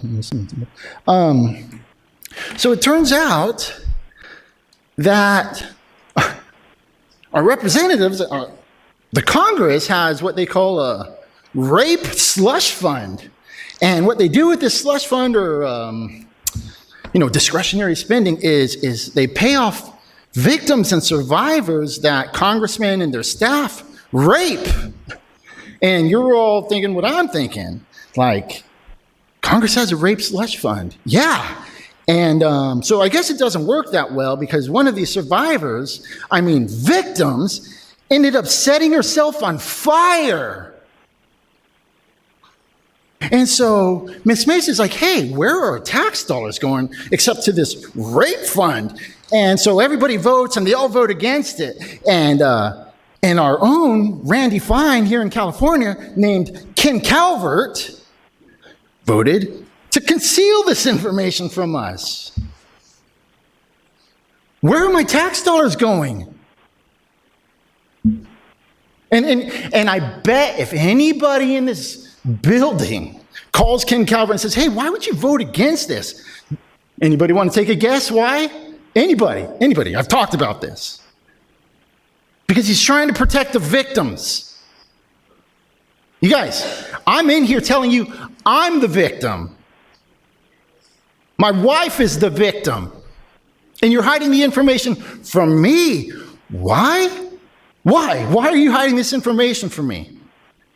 Because you're covering for yourself and your friends. That's why I call Hastanovich up there a rapist protector. Because I came in here years ago saying, hey, this psychopath, Pablo Sanchez, in front of the sheriff says, hey, if you do this, we're coming after you and your family with everything we got. And all the idiot DA is doing is an extension of that. Like, at what point do we, do something about this? Rape slush fund, so they can cover up sexual assaults and rape committed by our elected representatives and their staff.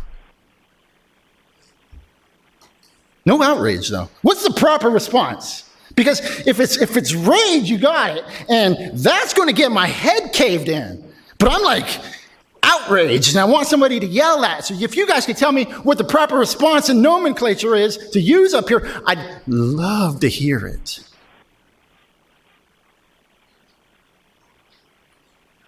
Carla Cervantes, followed by Alfredo Perez.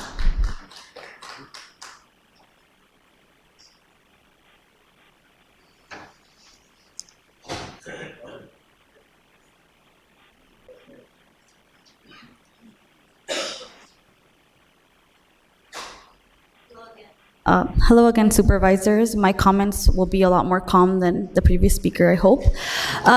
You were fine. So I wanted to let you guys know about our summit that we had on February 21st. We did invite some of the supervisors to come to learn more about how different areas are implementing the bill AB 98. Unfortunately, our findings do see that Riverside County is behind. This was supposed to be implemented on January 1st. But there are other areas that are also behind, City of Moreno Valley and Paris, a lot of areas also. But I did have, we do have slides that we can send over. I know my colleague Tatiana has probably sent it over already. San Bernardino County has been doing workshops as well, and I think that there's a lot of useful information that could be used here. I know that our counties are huge, and so it's going to be difficult in order to be able to implement truck routes as a whole. But for Freight Communities Action Coalition, we would love to partner or help or present in order so that these truck routes have community balance along with actual truck drivers, because for truck drivers, if they're coming in from different cities, they have different regulations in different areas, which means that they are going to cut through other areas in order to be able to get to their destination. And this bill is supposed to be able to help protect residents and communities or sensitive receptors, which just means people, from the emissions of trucks. And yeah, so I wanted to go ahead and let you guys know that. On a different note, I want to thank you, Supervisor Washington, for your comments earlier. We really do appreciate it. And that's pretty much it. So thank you guys for your time. Alfredo Perez, followed by Takia Moore.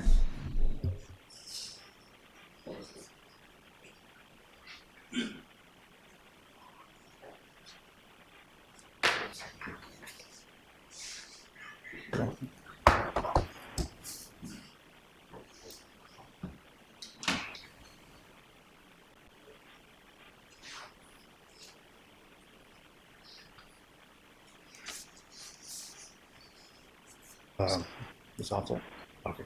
Thank you for allowing me to speak today. You guys can see those pictures? Can you see the pictures? Yes. Okay. And so, like Miss Karen Spiegel said, you know, you're looking after the grandchildren, right? So this is my granddaughter, and you can see her head is misshaped. This her head again. And basically, CPS was brought in by the Superior Court. Oh. So CPS was brought in by the Superior Court to address this issue.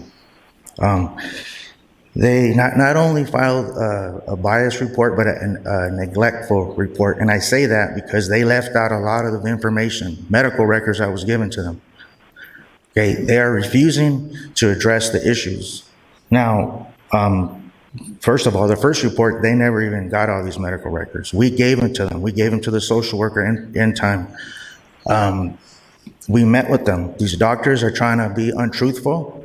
First of all, it's saying that my granddaughter did not need this, or this helmet was cosmetic, for cosmetic purposes. Now, she was under Medi-Cal. So a cranial helmet requires a TAR, a treatment authorization, which was done twice. So this baby was given 2 helmets. Mother withheld that from her son from February 2024 to 2025. The doctor's trying to lie and saying that, but in this form, is this upside down for you guys? Upside down. Okay, upside down. This right here is a proof of acceptance. So both acceptance signed by the mother. You got the first one, you got the second one. And even under Cranial Technologies, their page, it says that this is a medically necessary helmet. Now, CPS submitted a negligent report. The court accepts that report, saying there's no neglect. You see this little girl's head. She has to live like that now, okay? They're refusing to provide all the information. We told them, if a doctor's lying, use the medical records against them. Use the state regulations. Medi-Cal says it's medically necessary. I've been trying to get an appointment to meet with you guys. I was kind of denied that. I was stopped. I met with CPS. I've taken all the proper steps, gone all the way up to Charity Douglas. Nothing we could do, nothing we could do. I've asked Mr. Ramirez, I believe works for Mr. Medina, to set up a meeting with Jeff, with yourself. So that's 2 weeks ago. The problem is that neglectful report is costing our family $9,000 because they're saying that our son lied. You look at her head.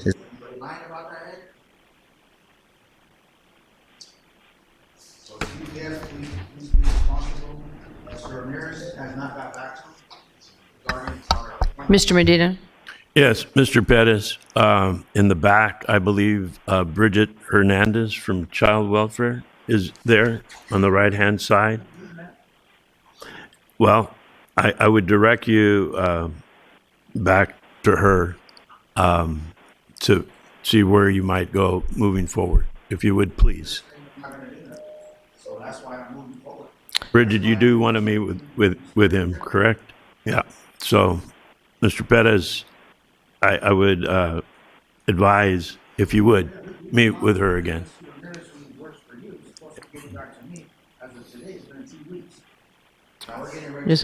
Mr. Van Wagenen, can you jump in? Thank you, Chair, and thank you, Supervisor Medina. My office is trying to get in contact with you to schedule that meeting as of my request last week. I called Friday. And it came to me on Friday, and I said schedule a meeting. So we'll be trying to get that scheduled here in the next week or two. Thank you. Takia Moore, and Takia will be our last speaker.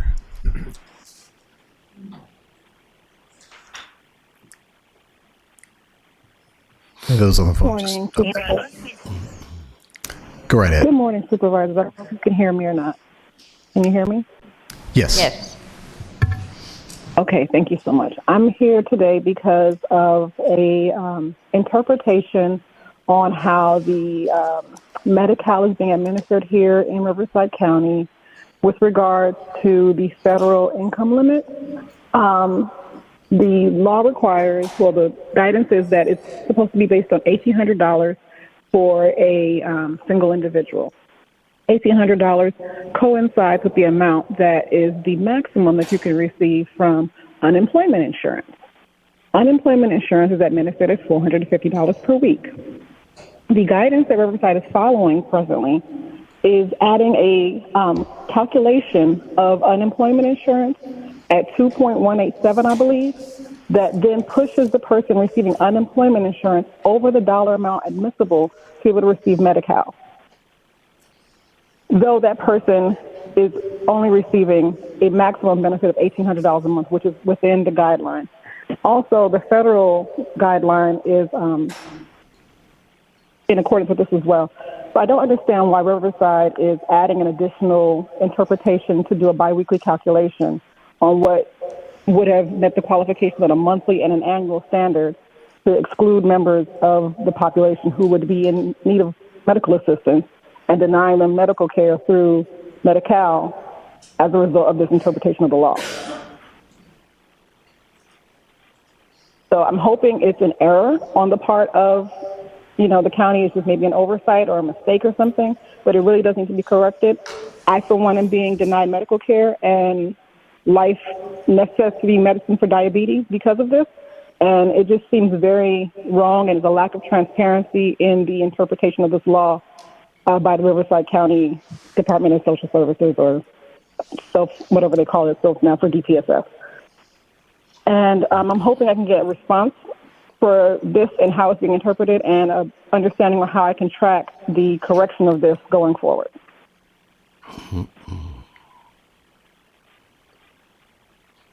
Thank you. Thank you. That was our last speaker. Okay, thank you. We are now on board member comments. I'm just going to start with Mr. Perez down there and just go down the line. Thank you, Madam Chair. I got a few slides. On Saturday, we had another dog tick treatment clinic out at Oasis Mobile Home Park.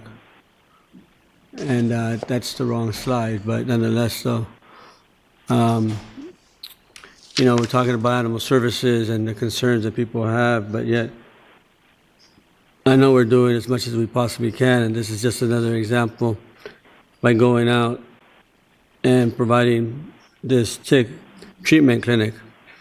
And we've done a few of them already. and as well, working with the Coachella Valley Mosquito and Vector Control District, they've helped fund the clinics to vaccinate dogs and it helped drop the tick population. Now, there were 25 to 30 volunteers out there and nonprofits, including Animal Samaritans, to vaccinate dogs as well.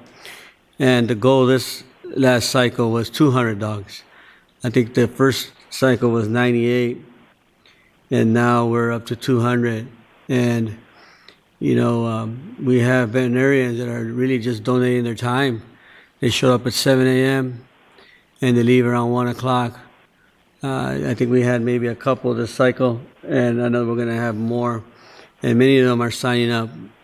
So thank you for that, everyone that came together to do this, the VCA especially, and all the groups that you see there. I also had a chance to go to the Indio Family Fatherhood Celebration, and I got a chance to stop by at the Indio location, our County Department of Child Support Services, and with the help of several other county departments such as behavioral health, we were able to provide services to, I would say, hundreds of people. And the entertainment was great. We had the CV Coachella Valley Aero Band, and as well we had Ballet Folklorico, prizes, free haircuts, and different types of resources available for people. Unfortunately, I don't have the names of everybody here on this list, but let me just say a big shout out to all of you, our county staff that made this happen.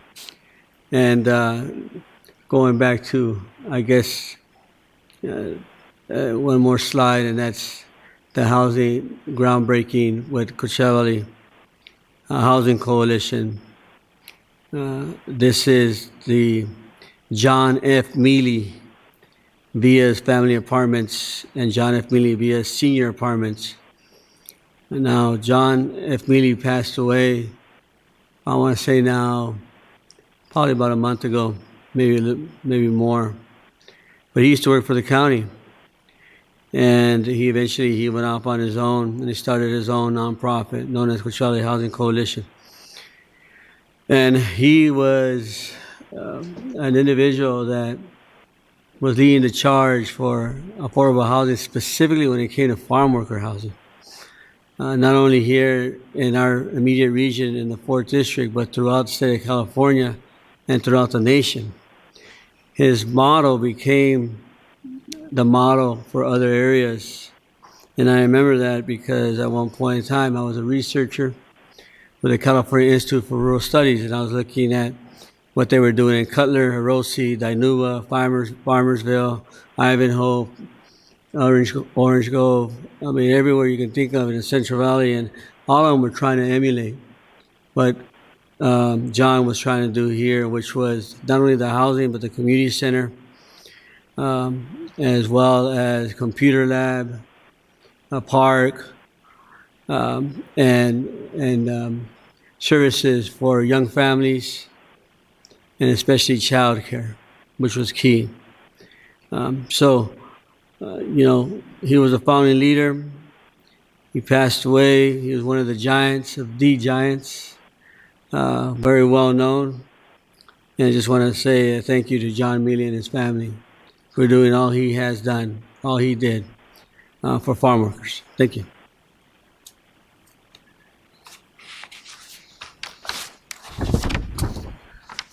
I believe I have some slides there. I'll wait for you to start with that.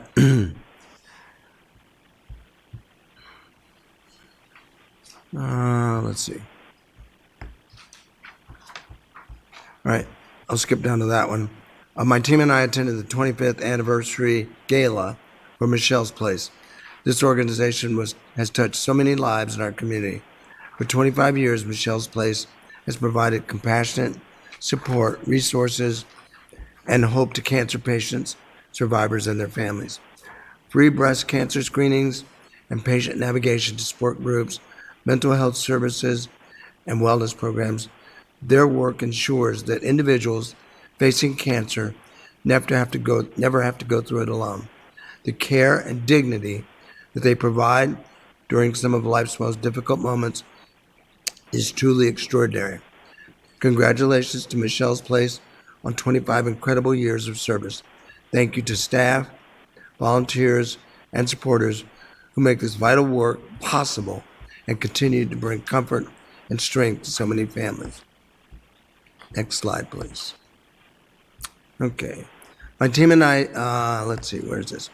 Always great to visit the Western Science Center in Hemet.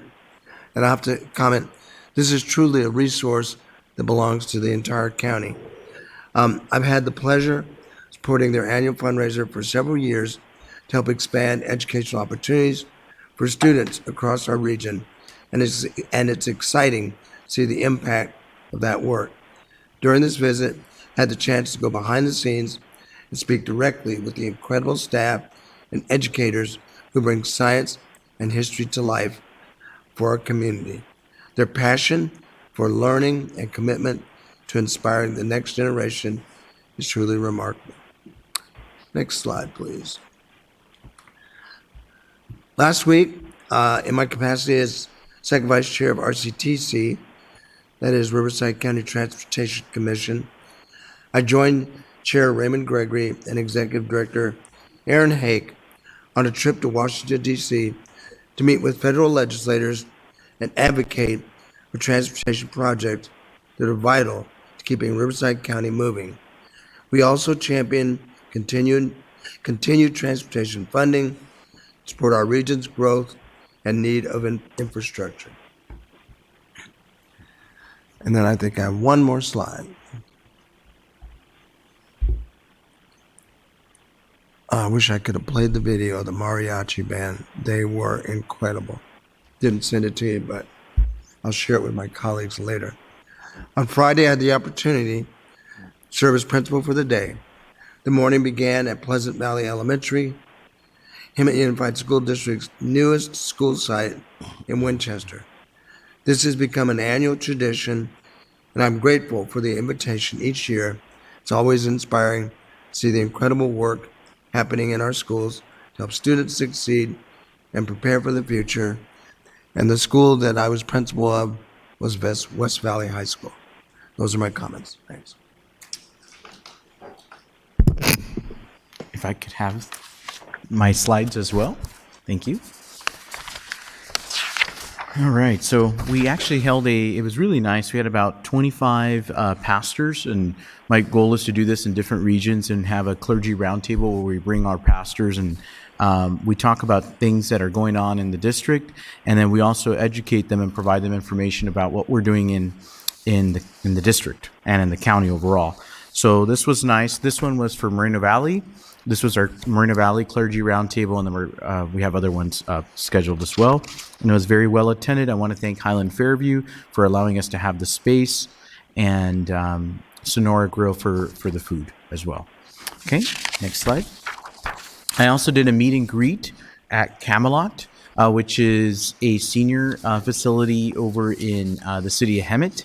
And that was very nice. I always like going to the HOAs or senior communities and letting them know about the stuff that we're doing and bringing the county departments to those. So that was great. Want to thank Veteran Services, RUHS Behavioral Health, all the various departments, IHSS, Office on Aging that were there. Thank you for your support. Next slide. And then we also attended the Banning Pass Little League opening day. As you can see, we still have Little League opening days throughout. And so this one was very, very well attended, and it was very nice. Everybody was happy. So great. Thank you. That's it. That's my comments. Thank you, Madam Chair. I do not have any slides today. Instead, I want to share an issue that's been on my mind. On February 10th, we heard from the Riverside Election Integrity Team present for over an hour their claim that 45,896 more ballots were counted than were received in the special November 4th election regarding Proposition 50. After listening to their presentation, I heard no convincing evidence that their allegations were credible. Then on February 26, radio station KVCR News reported and had reporter Alicia Ramirez from the Riverside Record report that the Riverside Sheriff had started an investigation into the voting irregularities of the November special election. It quoted Greg Longsworthy, who we've heard from as part of the Riverside Election Integrity Team. It quoted him saying that the Riverside County Sheriff, through a court order, had secured the ballots and we're going to conduct a count in an effort to get to the bottom of the discrepancy.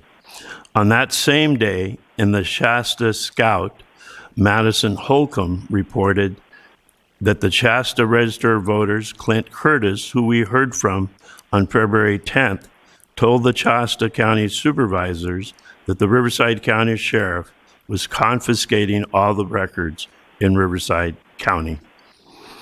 So I have 3 questions that I think the residents of Riverside County and myself deserve to hear an answer regarding. First question is, what is the legal basis that the Riverside County Sheriff get involved in investigating the vote counting process of the Register of Voters? 2, what is the status of the counting of ballots at this time? And 3, and finally, when will the ballots that were confiscated by the Sheriff's Office be returned to the Registrar of Voters? Thank you.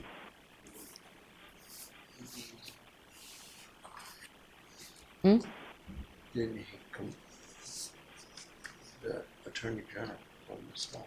Right. So He did, right? I don't think we have the answers to that. That's what we were just. Pardon? Right. He's asking me questions. Okay. No, I was providing you with an answer to his question. Oh. I thought we were all privy to the same email. I didn't want to say it publicly. Okay. Okay. I had the opportunity, and Mr. Medina also was there, of the Riverside State of the County for the Riverside County Office of Education. And I think the best part is seeing our youth performing in a room filled with over 800 people there. We had a group singing, we had some violinists and some, just incredible. What's going on in our schools? He had 50, how many districts do we have? 53? In the 50s, school districts in Riverside County. And he mentioned and highlighted each one with something positive going on in the districts in a talk that wasn't that long. So it was incredible, bragging about all of our districts. So that was really very worth the time. And then I had an opportunity to begin looking at our fire stations from a different perspective, and I got with the new fire chief, Chief Fish, and we drove around to, we started with just one city, with the city of Hooper Valley, looking at the stations, and the ones that are state and city, the ones that are state and county, then we had one that's water district owns, the variety of fire stations that we had that I had no idea the connection. I just knew we had a fire station there. But what the background is, the history, what we need to be looking at for future. So it was very enlightening to learn that. Something that's coming up, I know that Supervisor Washington was a press in India, the fathers.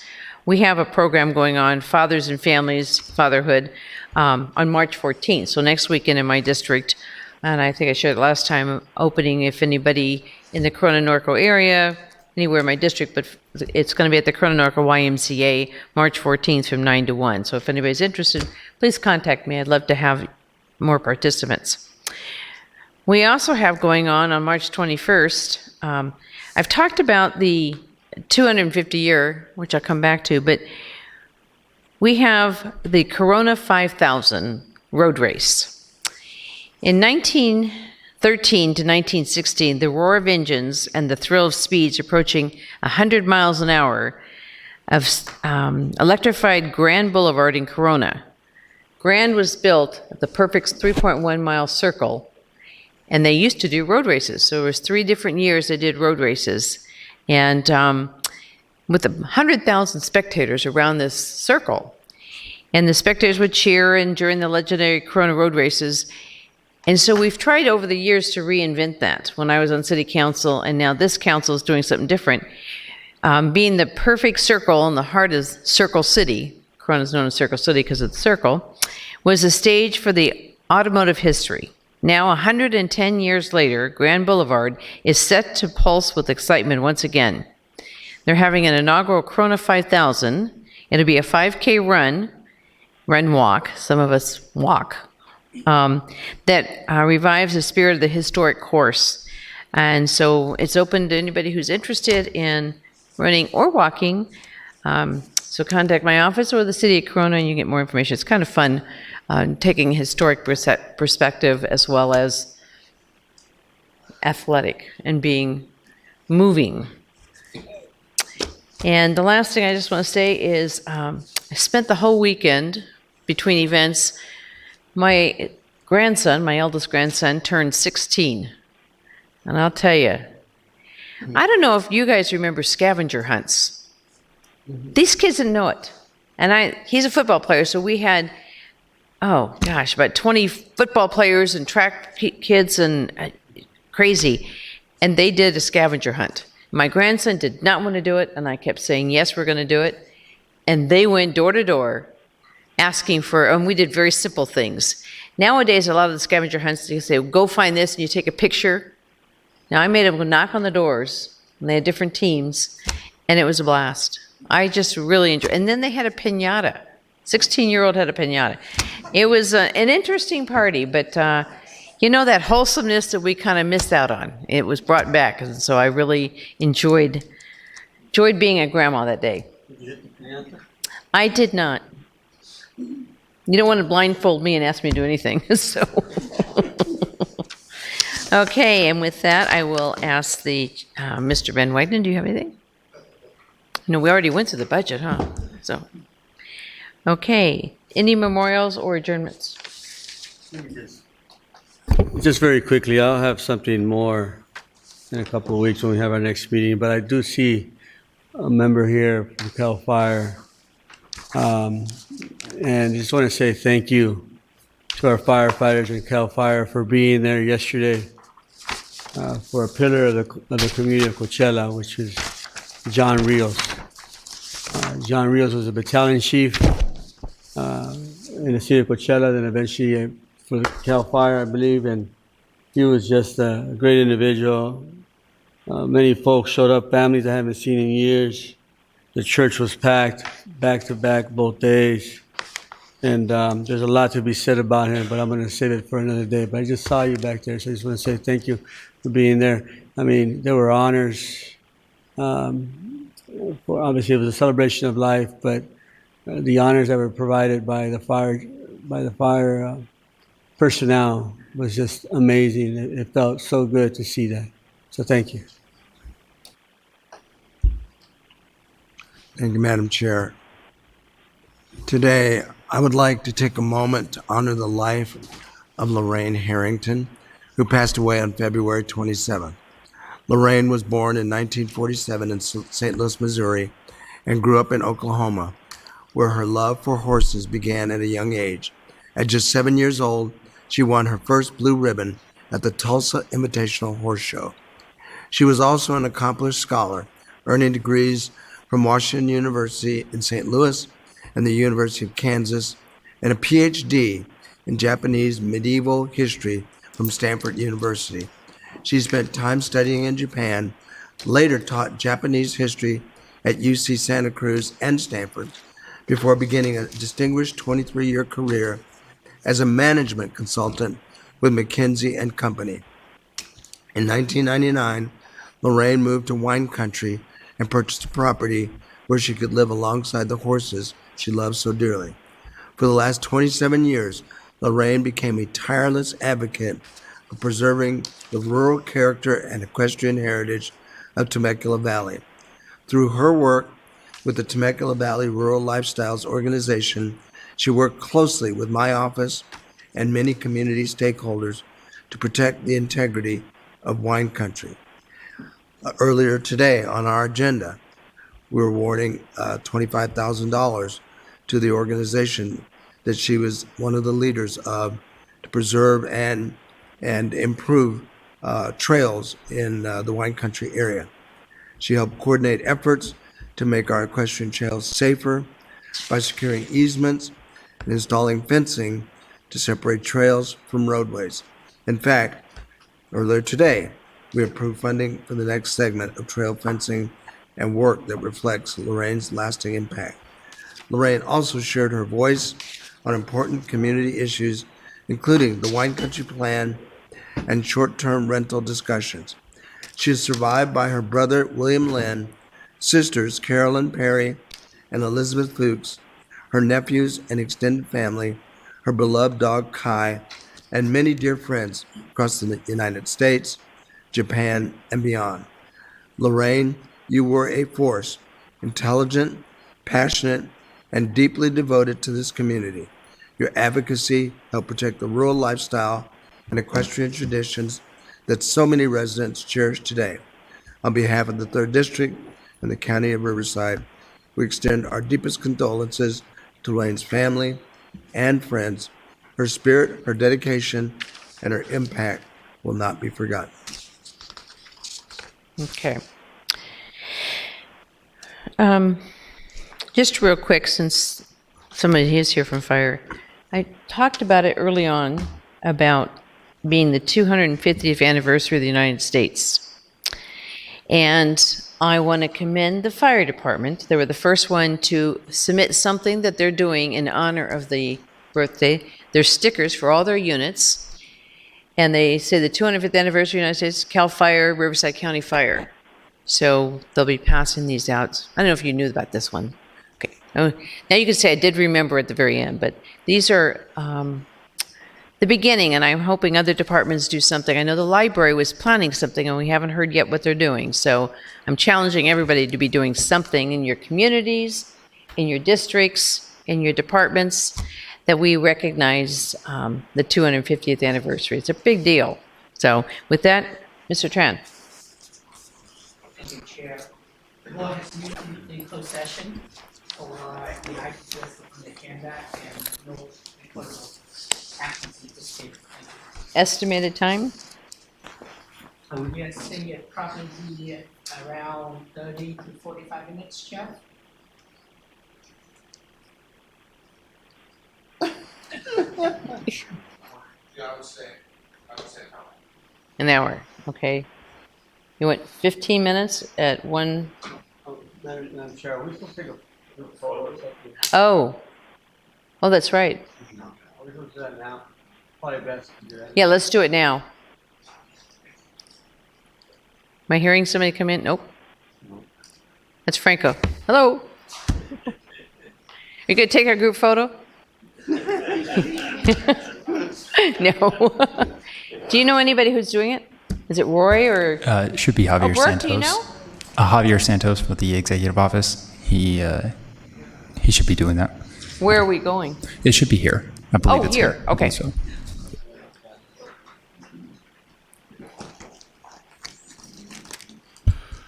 We'll arrange to take those now and then go to closed session after that. I anticipate pictures hopefully take less than 30 minutes, although we just lost somebody. He's the one that remembered.